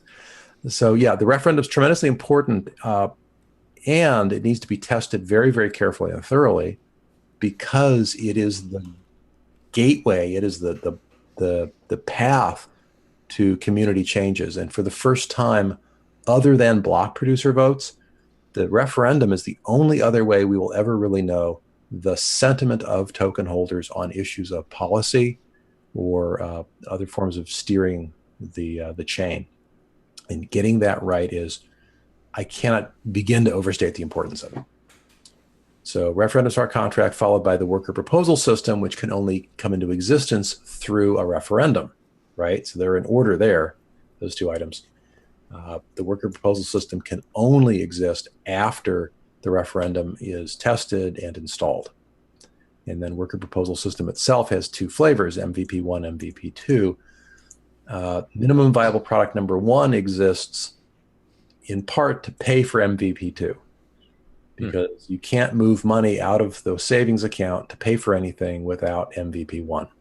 It'll most likely be simple voting, yes or no, for on the medium to large size single payment proposals for single phase projects. no multi-phase gate, multi-tranche of funding complex proposals in MVP1. We want to support that, and MVP2 exists to do all those exciting things, to have maybe a separate, project management office, to have a separate team of auditors who work across projects. Those kinds of visions are present and being considered. If you're listening to this and you're interested in contributing to the worker proposal design, we would love to have you there. Josh Kaufman and Brandon Espinoza, and I can't remember who else are helping be the initial points of contact for volunteers. We have a great worker proposal Telegram channel, and long form discussions are on the EOS Go website under worker proposals. So be sure to check that out. Unregistered token holders. I am one. I made a point of not registering my tokens because I wanted to see I don't have that many, because I wanted to see what would happen to the unregistered accounts. And there's been some very clever work done to bring these folks into the system. And I'm just sort of monitoring it at a distance. I notice I titled this My Projects, which is terribly arrogant of me. These are projects I'm interested in, maybe is what I should have said. And then the last one I want to mention, it's probably the one I'm going to have the most fun with, is block producer ratings. I mentioned this on Twitter. It's the only one of these that I announced on Twitter a few days ago. And that is intended to try to raise the dialogue even further regarding what we want to expect of block producers, how we want to, judge them, hold them accountable. And my goal is to come up with a tool where you as a voter can put in your values and rank and rate what's important to you. And then I and other people, probably a lot of other people, will do the work of analyzing block producers and scoring them on various criteria. And your value, you say what you care about, and then the system should tell you how good people are at the things you care about. And those two together will come up with a list of, the top block producers that meet your criteria, as well as maybe some criteria we've got. Whoever the we are who end up putting this thing together. I saw you had some interesting concepts there, like you have a flavor, you have a bare metal versus cloud type of view. Yeah. I noticed a lot of folks are very adamant that our chain should run on bare metal servers. And a lot of the folks who have taken the time and invested the money and done the very significant investment of putting up bare metal servers are very loud in saying that those are better. And I would like to examine that claim and put the answer to it in plain language.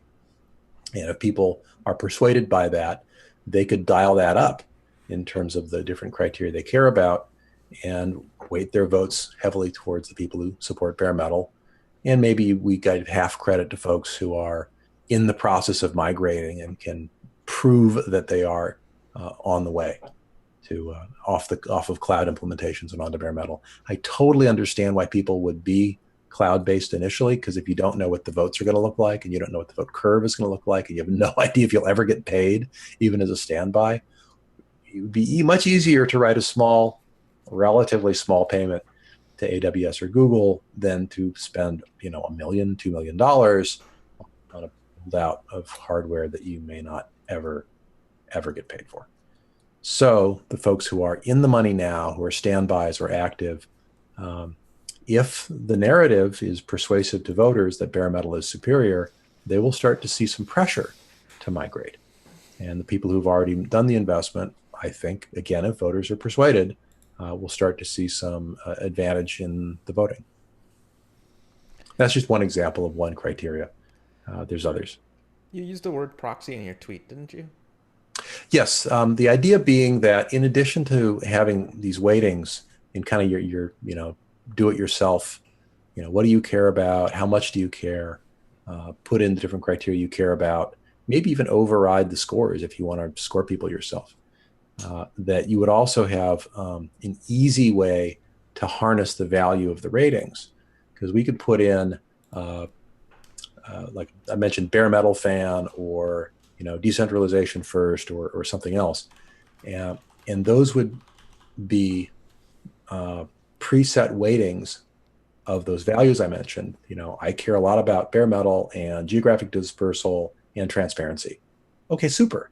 Then, okay, we'll preload that, we'll run the scores, and then we'll make a proxy account on the chain that votes that way, that has that name. And then if you just want to get that result and don't feel like downloading the tool or putting in your own, you just like, yep, that's me. You can proxy yourself to that proxy identity. It votes on your behalf, and you get all the benefit of having your values reflected in your vote. And other people are doing the analysis and the work for you. So are you building a DApp? Shouldn't need a DApp. Okay. I'm a big believer in you probably don't need a DApp. You probably don't need a smart contract. You probably don't need a token. You probably don't need an airdrop. You probably just need to do a little work. You don't need RAM. And if I need to turn this into an ICO and a DApp and, dancing monkeys, then fine. But honestly, I think that this is just a very simple spreadsheet / tool and some good old fashioned work. Yep. Investigation and research. Analysis that we publish, the methodology, be transparent and on chain. We'll probably end up putting some of the data and the findings, of course, ought to be on chain. As soon as we have a really cool forum similar to EOS Go, but on our chain. Right. Would be nice. Thomas, I'd love to dive in a little bit more into, so Dan put out, or BLOCK.ONE put out, and then Code is Law kind of, they've put out a proposed intention of Code is Law. Intention of Code is Law, right. Yes. So the new proposed constitution is just sort of shaking things up. We've talked before about how code should not necessarily be law and all this and that. Can you give us your thoughts on what's been going on and what we're looking at? So Dan is a genius, and like many geniuses, it is easy for certain forms of genius to overestimate their own brilliance in other areas that aren't their specialty. And that doesn't mean that Dan is wrong, but it does mean that he didn't consult with anybody before coming up with his Constitution 2.0. And I mean anybody. He not only didn't talk to me, he didn't even read my messages. So, and maybe that's good. Maybe that he did a better job just working the way he works as kind of that solo genius who then comes up with a plan and throws it out there. And that's always been his style. Nothing wrong with that. I think that there's a lot of embedded assumptions in his version of the Constitution that don't really withstand scrutiny and would be improved by some critique and some iterations and some other people's inputs. So, which is why, by the way, I want to do the community constitution. We're not going to ignore Dan's ideas, but we're not going to take them as just swallow them whole either.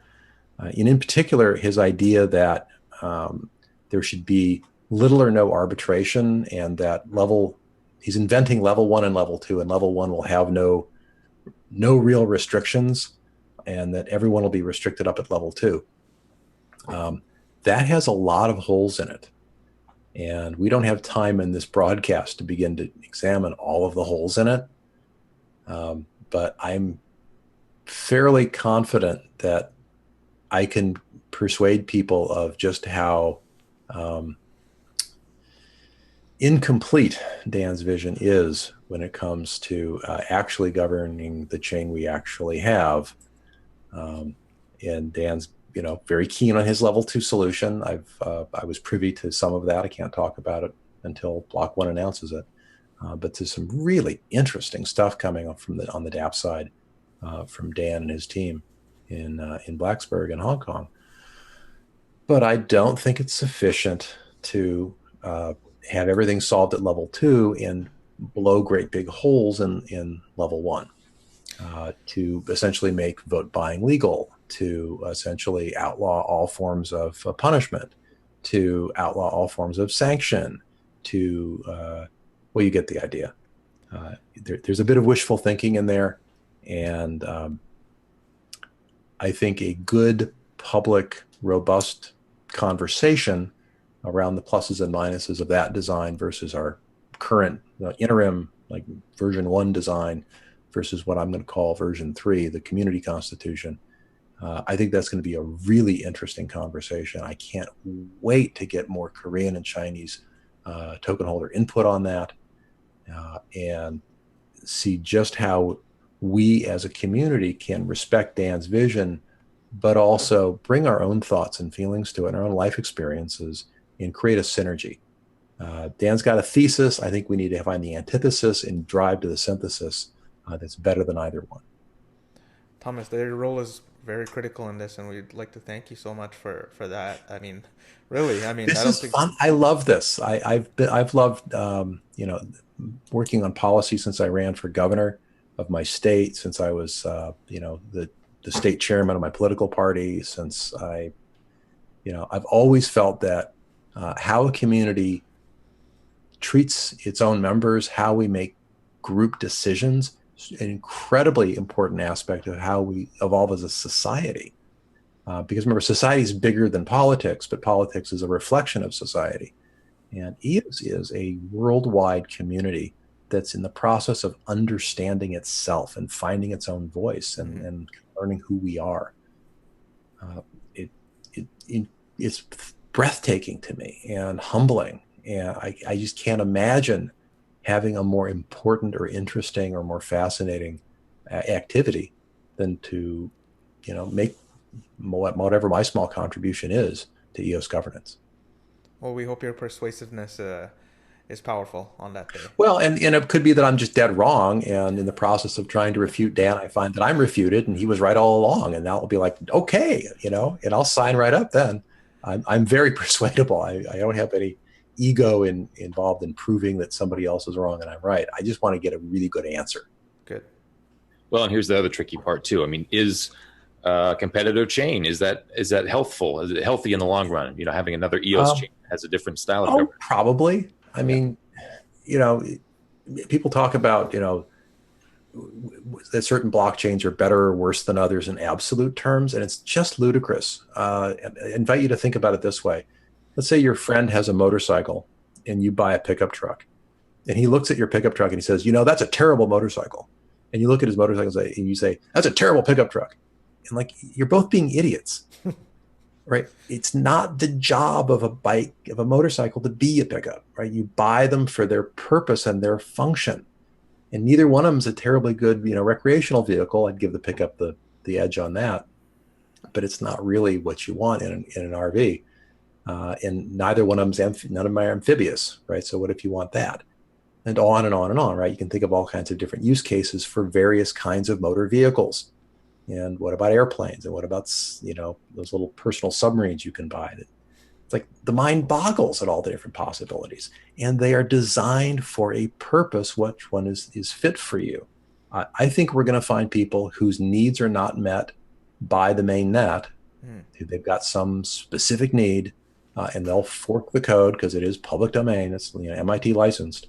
And they'll adapt it for their own needs, and it'll succeed or fail or partially succeed, but it'll be interesting, and we will be enriched by their experience. And if we can respect them and love them and learn from them and help them along, and it's just going to make everything better. Because right now, how many people even know what EOS is in the greater world? How many people are any good at designing and building smart contracts? And the answer is not nearly enough. Okay, how do we get more? Well, let's proliferate. Yeah, sure. Spread ourselves and develop our community. Yeah. And if somebody finds, they have to fork the chain and change the code a little bit and come up with some really cool feature, which will probably also be open source, right? Well, we can go, wow, that's really cool. Thank you. And then we port it back, and then everyone's better off. I mean, we saw that, gosh, I think back to my early career, the Sybase was multi-threaded and the Oracle database was a multi-server, and they each made fun of the other while trying to adapt the other one's features until we had multi-threaded, multi-server. And Oracle ended up winning that race, but Sybase gave them a real run for the money because they were so good at multi-threading. And of course, you were from a single CPU background. Of course, you can look at the Unix operating system and how many flavors there are of that. Right. Yeah. Yeah. And so you say Linux, okay, which? Yeah. I think there's literally 200 distributions of Linux right now. And and you've got your favorite maybe. Yeah. And they learn from one another, and they help each other out through that kind of competition. I think competition is really good for products. It can sometimes bring out the worst in people, but it almost always brings out the best in products. And as long as we can be kind to one another and curious and respectful, at least a little respectful, maybe a little humor in there, and learn from people's upset and discontent. Like the RAM thing, several people actually predicted that the RAM market, which was admittedly one of the last things added to the design, and I know it was tested from a code perspective, but was it socially tested? Was it gamed? And I don't think BLOCK.ONE, frankly, had the runway, the time to test it out and really see how it might be gamed and what the impact might be and so forth. So, and I know Dan's got a suggested approach to it, and it's possible that the community will not want to take Dan's approach and may want to take some other approach. And all I can tell you is when that referendum's in place, you, the community, in the form of token holders, will have the ability to make your voice heard. And perhaps we can see some experiments done. And maybe some side chains or some forks can be spun up that use different RAM rules that can be proven to be superior. And Thomas, we did have a couple of questions from folks in the chat as well. Two of which you already kind of answered about block producers. Someone asked about thoughts on the 9 of the top 21 block producers being located in China. I guess it was from a recent ranking that they had pulled up. So how do we sort of keep the word out that they need to be geographically diverse? Is there a certain number we should shoot for in each individual country? What are your general thoughts on that many block producers in one country? My personal preference when I run my own value system through the block producer rating tool, I'm probably going to put a cap at 6 in any one geography or jurisdiction. And the good news is that you can move your servers. Are we talking about national borders or regional clusters? Either one. Either one. I don't want a large earthquake to wipe out more than 6, and I don't want a single political regime being able to politically shut down more than 6 servers. Because if you shut down 7 or more, you don't have 2/3 plus 1 available to you, and it becomes a little awkward. Now, it's recoverable from, yes. I mean, we have a very robust system, but I would rather not over-concentrate. That's me. Those are my values. I'm confident that somebody might say, hey, let me do my own public EOS flavor, that's all in one location, all in one geography, maybe localized for language. Why not? Thomas, we had an interesting question. I think it was NS James on the RAM discussion panel from earlier, brought up what if we could use the worker proposal to help fund the airdrops? Do you foresee things like that happening with the worker proposal system? It's hard to say what the voters will vote for. Who really benefits from airdrops? If airdrops mostly benefit token holders, then token holders might vote to subsidize them. If airdrops primarily enrich the dropper, and a case can be made for that, then maybe they should pay their own way. Maybe it could be on a token by token basis. Maybe we'll fix the RAM pricing and it won't be so expensive. I don't know. But it's a very, very good question. The token holders will have to set some policies around what worker proposal funds can and cannot be spent on. And I don't think that the design team that, from what I'm following with them, intend to prejudge anything other than people just voting themselves money. I don't think that we'll have a proposal acceptable where he says, pass this and you give me a lot of money and I'll share it with the people who vote for me. I think that's going to be a big no. And of course, you mentioned the project management office who will check on those things, right? Right. And that's more of the version 2, remember. Okay. Version 1 is going to be really bare bones simplistic. It's just opening up the gateway to fund anything for any purpose. Okay. Because there's just you can't expect people to put together sophisticated software for free. We're going to have to start paying people. Yeah. And of course, a lot of folks are wondering why, or they want to know more about why you left BLOCK.ONE. Oh, we've been talking about that for months. Dan and I back in February, we're talking about, my long-term future. Did I want to relocate to Blacksburg? What would be the real needs of the community after we launch? And I said, look, I really love working on governance. I think it's my favorite thing. And before going live, the majority of governance work consisted of coming up with plausible default settings for things like the Constitution and whatnot, the Ricardian contracts. What can go out as, plausible default settings that the community can adjust as they need pre-launch. Post-launch, the game changes completely. All governance development post-launch has to happen in the community. And if I stayed an employee at BLOCK.ONE after the launch, I'd be employed by a whale. Mm-hmm. And my effectiveness would be dramatically limited, and rightly so. So back in February, I was like, the only question was, what's the timing for my exit? Because if I'm going to continue to be effective, I have to go where effectiveness is. And post-launch, I can't be employed, full-time employee of a whale and or the primary software developer, let alone both. So this has been expected for February, March, April, May. Yeah. So we've been planning this for 4 months, just deciding what the timing was. I almost left in mid-May or late May, but we decided to wait for June 30th. Just one last thing that you said on, I don't want to pick up on. So BLOCK.ONE is a whale, and they've shown their intent to vote. Yes.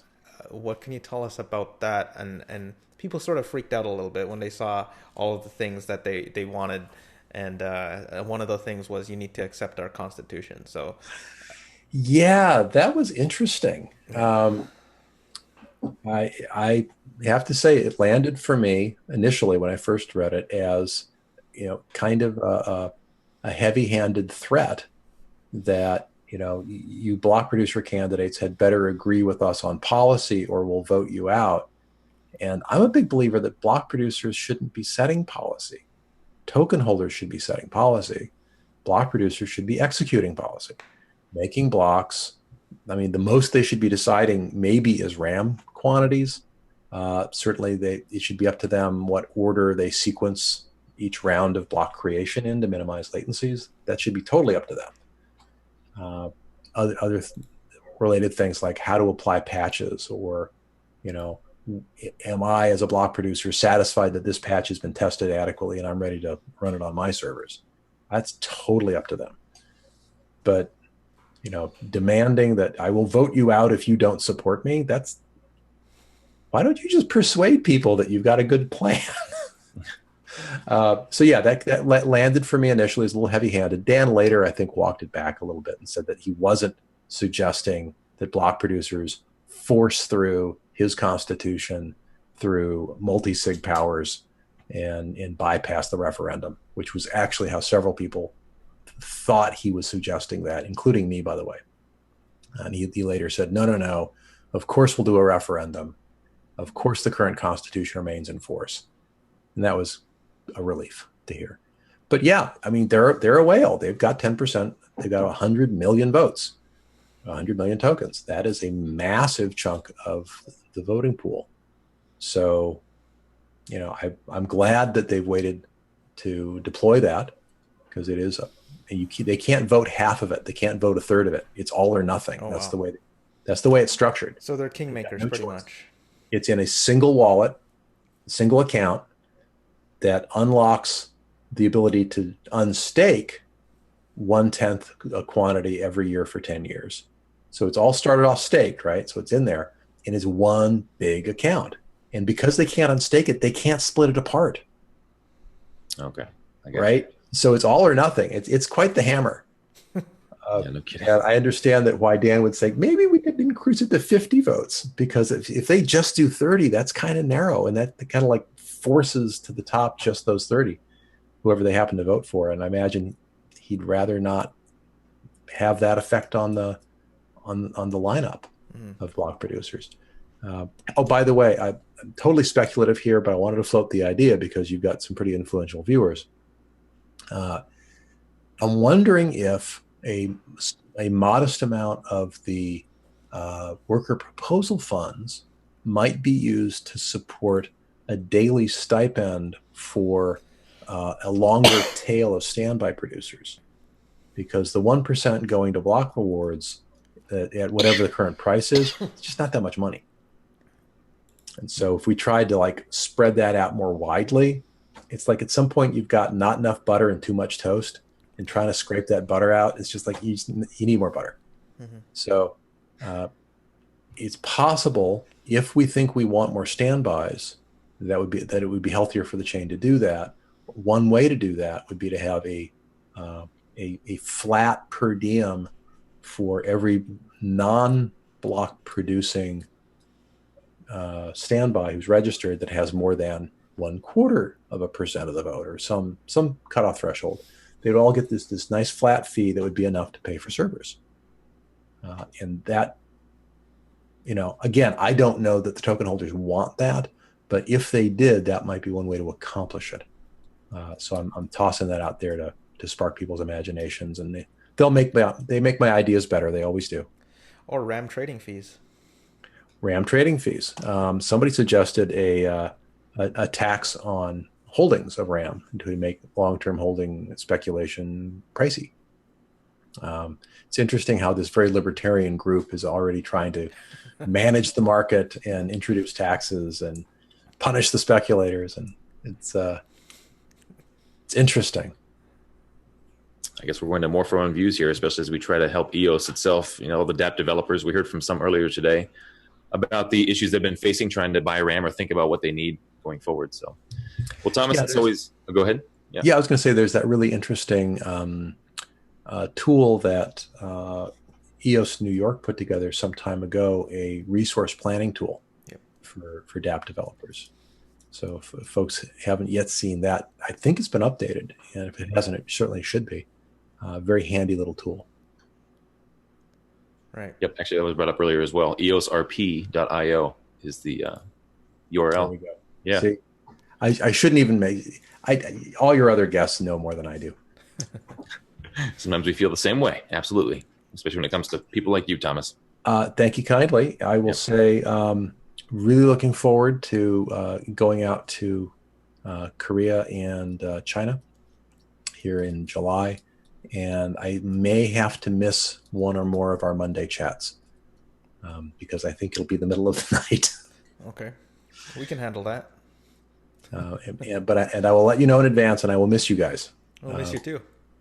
We won't have Thomas Cox in the nightgown on the show. Please, let's not summon up visions like that you can't unsee that once you. It's just thinking But it won't be anytime soon. It's not until the 17th is when I leave, I think, 15th, 17th of July. So there'll be probably one Monday that I'll miss. But we'll catch you in between now and then. If folks have other questions for me that I didn't get to, please give them to Kev and Bluejays, and we'll catch it next week. We also put your Twitter on there so people can follow you on Twitter. Oh, of course. Yeah, TB Cox. Right. Tango, Bravo, Charlie, Oscar, X-Ray. I think someone was going to send you a private message about a database they're working on, talking about going back to your proxy voting idea. Oh, neat. Just take a look at your private messages on Twitter if you don't routinely check those. Will do. Something. So, yeah. Awesome. Thank you all so much. Take care. Thanks a lot. Thanks, Thomas. Good night. Bye-bye. Well, Bluejays. Yep. Yeah. Good talks. This has been a great show. Wow. Yeah. So, I think, even better than our usual extremely high standard. It's been just it's been fun. It's been informative. We, talked about a lot of facts. We kind of brought up some tough subjects as well, Bluejays. So we keep mentioning how we're trying to go that direction more so now that this democracy is rolling, and we need dissenting opinions to help us decide what is actually the right way to go. That's what makes a healthy democracy. So these shows, you may not always hear sunshine and rainbows. That's just how it has to be. Kev, can you imagine we're talking about EOS mainnet? We've been around for so long. We were talking about all of these things leading up, and we're finally talking about the actual thing itself. And it's just, I spent some time with Jareb and his team last weekend, and they're actually using EOS, and they're just saying it's super fast. I remember you talking about how it was a rocket ship, and now we're actually seeing the rocket ship out in the real world. So it's just amazing. We're all clinging to the back of that rocket ship as it blasts around. Yeah. Yeah, I mean, it is.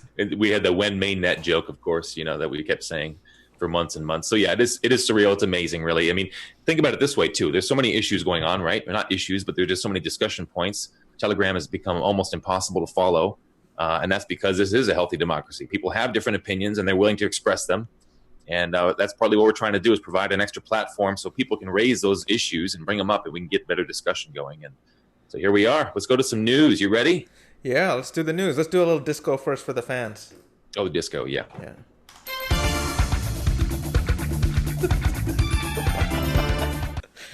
I've seen your meme has actually changed, and people have put Dan's head on your meme.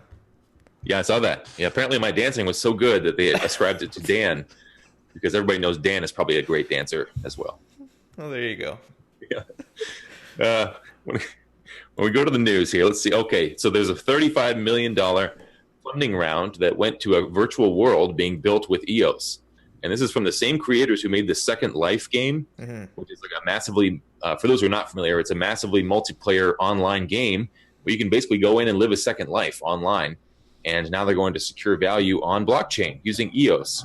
So it raised $35 million. I know that Novogratz's fund, Galaxy Investments, they were part of the funding round, I believe. Maybe not the entire 35 million, maybe 20 million or so, but my numbers may be off. However, we're seeing a lot of money being poured into. So games, virtual reality, that's kind of a lot of folks look at games as being the first implementation we'll probably see blockchain take off with. I mean, we've already seen it with CryptoKitties. Generally gamers are more savvy when it comes to technology, so they're more willing to try out new things. And yeah, what are your thoughts there, Bluejays?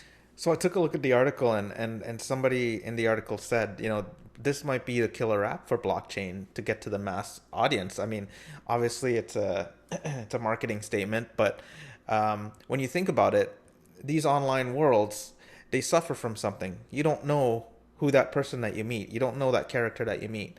You also can't transact.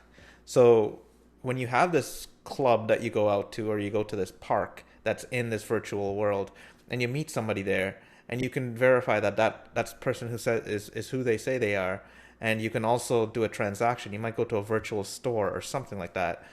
It just brings another level of authenticity to it, and gives people more of a reason to not come out of their house and apartment. Yeah, but but still, it's kind of cool, right? It's cool. I mean, I can go skydiving anytime I want, I suppose, just sitting in my living room. Yeah. So you're saying that actually they're going to be able to secure ID on the blockchain, not just the value, but you know that the person playing the character has done biometric. They use their fingerprint to sign into their character. Is that something? Well, you can verify their identity, and they can probably go from game to game, or they hold a certain amount of assets with them. Imagine playing like a role-playing game, and then you have all that stuff, and you can in your backpack, and you can trade like this mountaineer's boots and this top hat and all kinds of different things. It just brings an extra level of interaction to the game. Clearly, you've been playing a lot of these games with your Mountaineer's pack and your traveler's boots. I've been known to play Fallout in my day. Okay. All right. So that should be interesting. I mean, of course, a lot of what we're talking about right now is just speculation as to what it could be like. High Fidelity is the name of the game, and you guys can check out the website to learn a little bit more. There aren't a whole lot of details out there right now, but it does look like it'll be similar to Second Life, or possibly even implementation based on it. So we'll find out more as time comes up. But imagine putting on your goggles, Bluejays, and just going into the club with your your little John playing in the background, and you're sitting in your living room and you're in the club. So it's an interesting. If I don't hear from you for like 3 weeks on end, I'll know what you're doing. You're playing this game. I mean, they call it Second Life. Maybe it becomes First Life after a while. So yeah. As long as you can still eat, when you get your goggles over the head, you got your mouth open, so you can just stuff Cheetos in your mouth. That's my style. I don't know about you, Bluejays. But anyway, moving on. That's way off topic here. Let's go to EOS. Forget about the price. The party is in RAM speculation. This is a news article that CryptoVest.com put out. course, CryptoVest, they're just a basic, wider cryptocurrency news outlet. And those news outlets, they love reporting on EOS because we have so much going on. So, Bluejays, what did you take away when it comes to other media outlets outside of the community reporting on our RAM speculation situation? Tell us your thoughts. I mean, they aren't wrong. It is sort of a party going on, but they also always have this fuddy sort of twist to them, and I think we've sort of started to ignore them, I think, as a community. So I haven't read this particular article, but yeah. I mean, so when it comes to you put it well. I know you and I especially, I generally don't really care what the mainstream media thinks. I mean, I look at, for example, I told you the story before, how I stumbled into EOS originally. I was learning about blockchain, getting started. I was in the cryptocurrency subreddit, learning as I do over there, which, who knows how much of that is true, because I heard that EOS itself was a scam, and that's all people would say, and they still say it to this day. And so I disregarded EOS for 2 months until I later came back around and learned more about it. So long story short is there are a lot of people who have an agenda, possibly, and we don't know exactly what their point is when they say things. And it also, of course, when it comes to news, we all know that the negative news sells ads, right? And so they're going to gravitate towards whatever could be happening that may be construed in a negative fashion and may therefore get more clicks and so on and so forth. So, when it comes to that stuff, this is just a learning process. We're still building, as someone, I think it was Thomas called it the alpha, or was it Jarab? He called it the alpha code. It's just brand new. We're still trying to figure things out here. So there'll be a lot of learning and a lot more news for these folks to work with going forward. What's the next piece of news you've noticed there, Bluejays? Oh, we should talk about airdrops. That's an exciting topic. Yeah, sure. Just in the last week. Go ahead. Yeah, we've had Karma, Oris, CET, ATD in the last week. To add, I believe even 2 weeks ago or a week ago, around maybe 10 days ago or so, there was only 2 out, and now I think there's almost 9 or 10. So good for those guys to have gotten it out before it costs $144,000 to do it. But what you're referring to today's prices, obviously. I mean, as of 2 weeks ago, it was $10,000 maybe to airdrop. It was always been expensive because RAM's it's going to be a scarce commodity. Yeah, I remember Dennis James was telling me how much it was at one point, and it was, he typed 5K, and then he edited it and he changed it to 6K, and I was like, okay, and then now it's 144. So, right, yeah, it changes by day, by hour, even. So, I guess our point there was that the airdrops, so they're still coming out, right? And there's some folks who argue that the airdrop quality will be higher because these projects would need some kind of funding to be able to afford an airdrop in the first place. Therefore, if they're getting funding, they're probably a decent project to begin with. It's not just some random guy in his basement airdropping tokens on everybody. And you've described airdrops before, Bluejays, as coupons. It's like a company giving out coupons to their new DApp. Candy, but now, yeah. Candy, right. But now the candy or coupons cost $144,000 to print. There may not be as many people printing those coupons. So right. We'll see how this works out. But airdrops, in general, it's always exciting. You get to go in, log in, and see there's something new. You can claim it. And Karma and Horace Pay, and I don't know about the other two as much, but it sounds interesting. So let's talk about Dan's, Coda's Law, the post that we talked about briefly with Thomas, and also he had some interesting points this morning. Bluejays, can you cover those? Yeah. What did you learn? So this is the intent of code is law. What that means is that behind all of the actual code that's written, there are Ricardian contracts. That Ricardian contracts sort of abstracts the layer of the actual code to what does this code actually mean from a human-to-human interaction perspective. So instead of the code is law, if there was a bug in the code and your Ricardian contract still supported the intent of the code, then some governance can be written that says we need to go back to the intent, which was what did we mean when we tried to implement this in code. So there's that level of protection there. So from bugs, from scams, from different things, and this is what I guess Dan is putting out there as his V2 constitution. But as we heard Thomas talk about earlier on, we definitely need to, as a community, consider all angles that we've researched up until now, the 6 months plus that the community has been working on arbitration and the Constitution as it is now. So definitely there is going to be a middle way. Thomas said a synthesis of both different schools of thought, and hopefully something comes out of it that's functional but also adaptable and also serves everybody's purpose, and make this blockchain the government blockchain like it was meant to be. Yeah, and for an example, I mean, you're talking about the bugs, but some people would say the intent of the code was not to have the money stolen, right? Right. And so therefore, it gets subjective very quickly.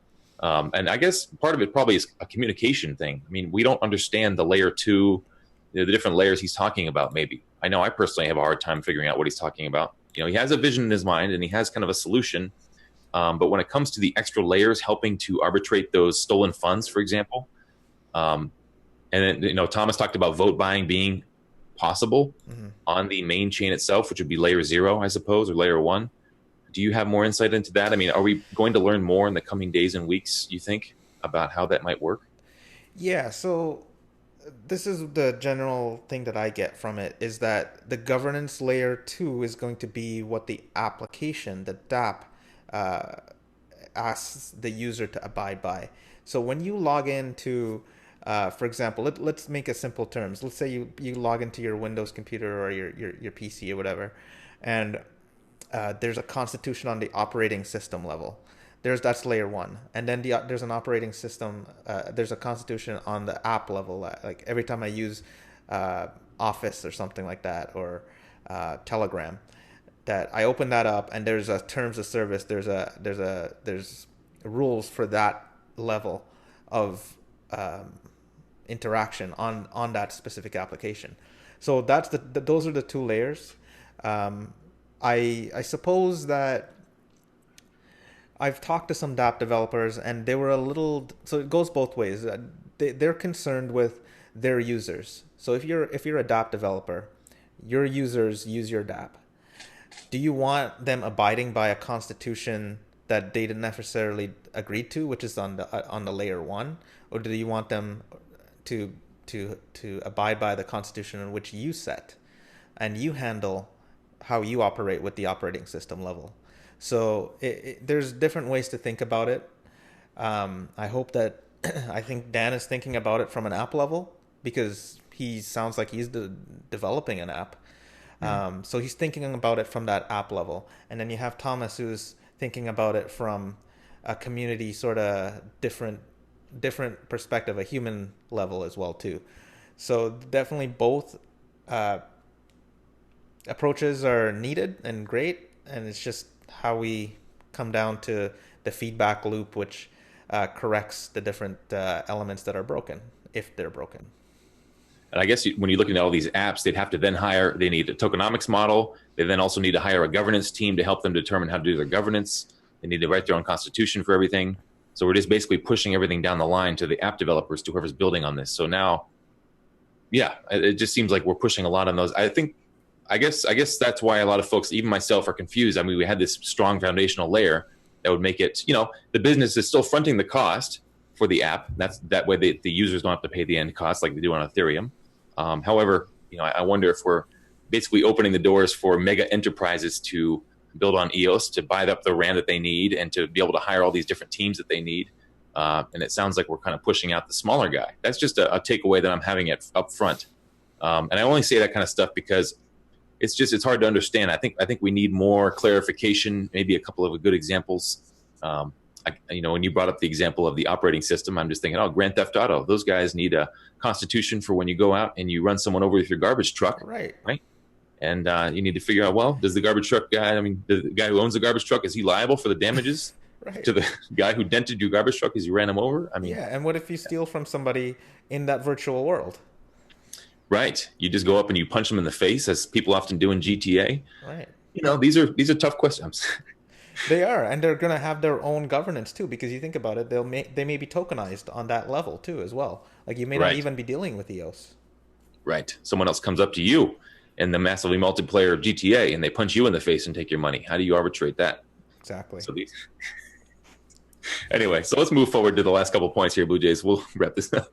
It's serious. Apparently VR is coming. I mean, we can all be sitting with goggles on and, doing bad things online. I don't know what people.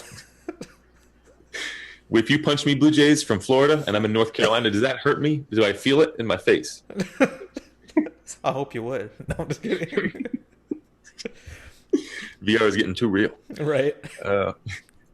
And I know there's a point in the news here about Dan. He says BLOCK.ONE is working on a high-quality blockchain solution that will show EOS how powerful EOS actually is. This was something on Telegram. Yeah, I actually asked him that question. And he replied back and he said BLOCK.ONE is working on it. And yeah, I mean, I think it was good to see that people... First off, he was talking about high-quality blockchain apps, not the ones that were sort of gotten to know in the last few years, but ones that act and feel like apps that are on a regular computer, except they have these blockchain benefits. So we want the end user to not even care that it's on a blockchain, and that's what we're talking about for mainstream adoption. Absolutely. I mean, yeah, of course, Steemit being the first example, proof of concept, as Dan likes to call Steemit, as it currently is, or Steam, I should say. Yeah, and I guess so. He's been talking about that for a while. I remember back when we were waiting for the mainnet to launch, Dan said, "When Steemit 2.0?" in the Telegram channels. So I guess that part of that to me, when I look back at Dan offering a new proposed constitution, and then I talk about the communication issues, I believe, I feel like he has a vision that is even beyond. He's building for the vision that we don't know yet, right? I even saw him briefly mention his UBI to someone who he was responding to. Someone asking questions about this layer system, and he brought up the UBI, which clearly is important to him, but to the rest of us, we're not thinking about the UBI. We're thinking about the problems right here, right now. He's a visionary. Yeah, he's a visionary, and it's very hard to sort of get onto his level, right? And for the whole community to get there. So, in terms, they need a good communications team. First of all, BLOCK.ONE, hire a communications team, and help communicate this vision so we can all be on the same page. Otherwise, we don't want to see BLOCK.ONE vote in a bunch of block producers who support their constitution. We just talked about that, how that wouldn't necessarily be healthy. It may not be good for anything else involving EOS. It may not look good to the outside world, whatever the case is, right? So let's all sort of work on this, and as a community, let's talk over the points and let's figure it out. On the other side, and I know there's a prominent community member who sort of disagrees with me, but on the other side, they bring the value to the chain. BLOCK.ONE does. When they drop that next level DApp, they can put it where they want. I mean, it's their DApp. Exactly. So yeah, they're going to have a tremendous influence for a long time, just in terms of where their attention is and what they're building on, of course. So if they want the Constitution a certain way, certainly they can get it, right? It just in terms of bringing along as many folks as possible and keeping the community strong and robust and happy and healthy, just helping everybody understand that greater vision would be helpful. However, I know there's probably also legal, whatever else is going on that we can't necessarily know about in public. So it's a tough line to walk. I'm trying to give some little bit of, trying to give more of those tougher points, Blue Jays, while also being understanding of all the conflicts that I probably have no idea what's going on in the background. So anyway, back to GTA, Blue Jays. Let's wrap this up. Let's do some final thoughts and call it a night. What are your final thoughts for the week there? Well, I'm actually excited about that VR game. What is the company called again? It's called the High Fidelity. Is the High new Fidelity, yeah.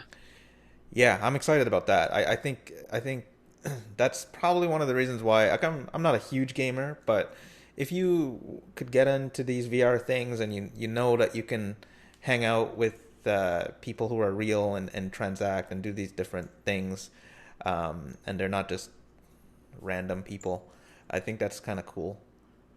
So I'm excited about the dApps that are going to come on EOS. Yeah, well said. I mean, it's we're still building the protocol layer, and so we have to have these discussions about all this. But the dApps are the end game, right? Game, literally. And so you and I will be having a martini in some bar somewhere, and maybe we'll be able to stream it. And the EOS radio shows will be a lot more interesting when high fidelity is ready. So Blue Jays, you better. What do you think we should do? Should we? Motorcycle. We can have the show as virtual characters. Yeah. Yep. Our voices would be talking through them, and we'd be somewhere in this. You can have like a fur coat on, and I can have like all kinds of different disco outfit on. Disco, yeah, a disco outfit on. Something crazy. Yeah. Right. Okay. Yeah, maybe the vest with the sleeveless shoulders and everything. It should be good. So when that time comes, we'll figure out our options there, Blue Jays. So okay, cool. Anyway, it's been good. Keeping up with us, guys. You can follow us on Twitter, and we have an EOS Go Telegram channel now. You can chat with us and hang out if you'd like. And we always have our community updates channel if you want to just stay on top of the news. That's where you can go for that. We have the forums if you want the robust discussion. Of course, eventually the forums will be on, maybe not ours, maybe it will be ours, who knows. We'll be on EOS itself, and that way all the communication is stored on blockchain forever, and we're able to get a better idea of the actual sentiment of the community, which would be nice, right? As Steve Floyd loves to say, his famous delete Telegram battle cry, I like to call it. So we'll see. There certainly needs to be a better communication medium than what we're doing now. Telegram is very, very hard to keep up with. And so we will figure it out as we all go. It's been fun talking about this stuff, Blue Jays. It's been probably my favorite show so far. Yeah. I will just admit it. So thank you for... Go EOS, guys. Peace out. Yeah, go EOS.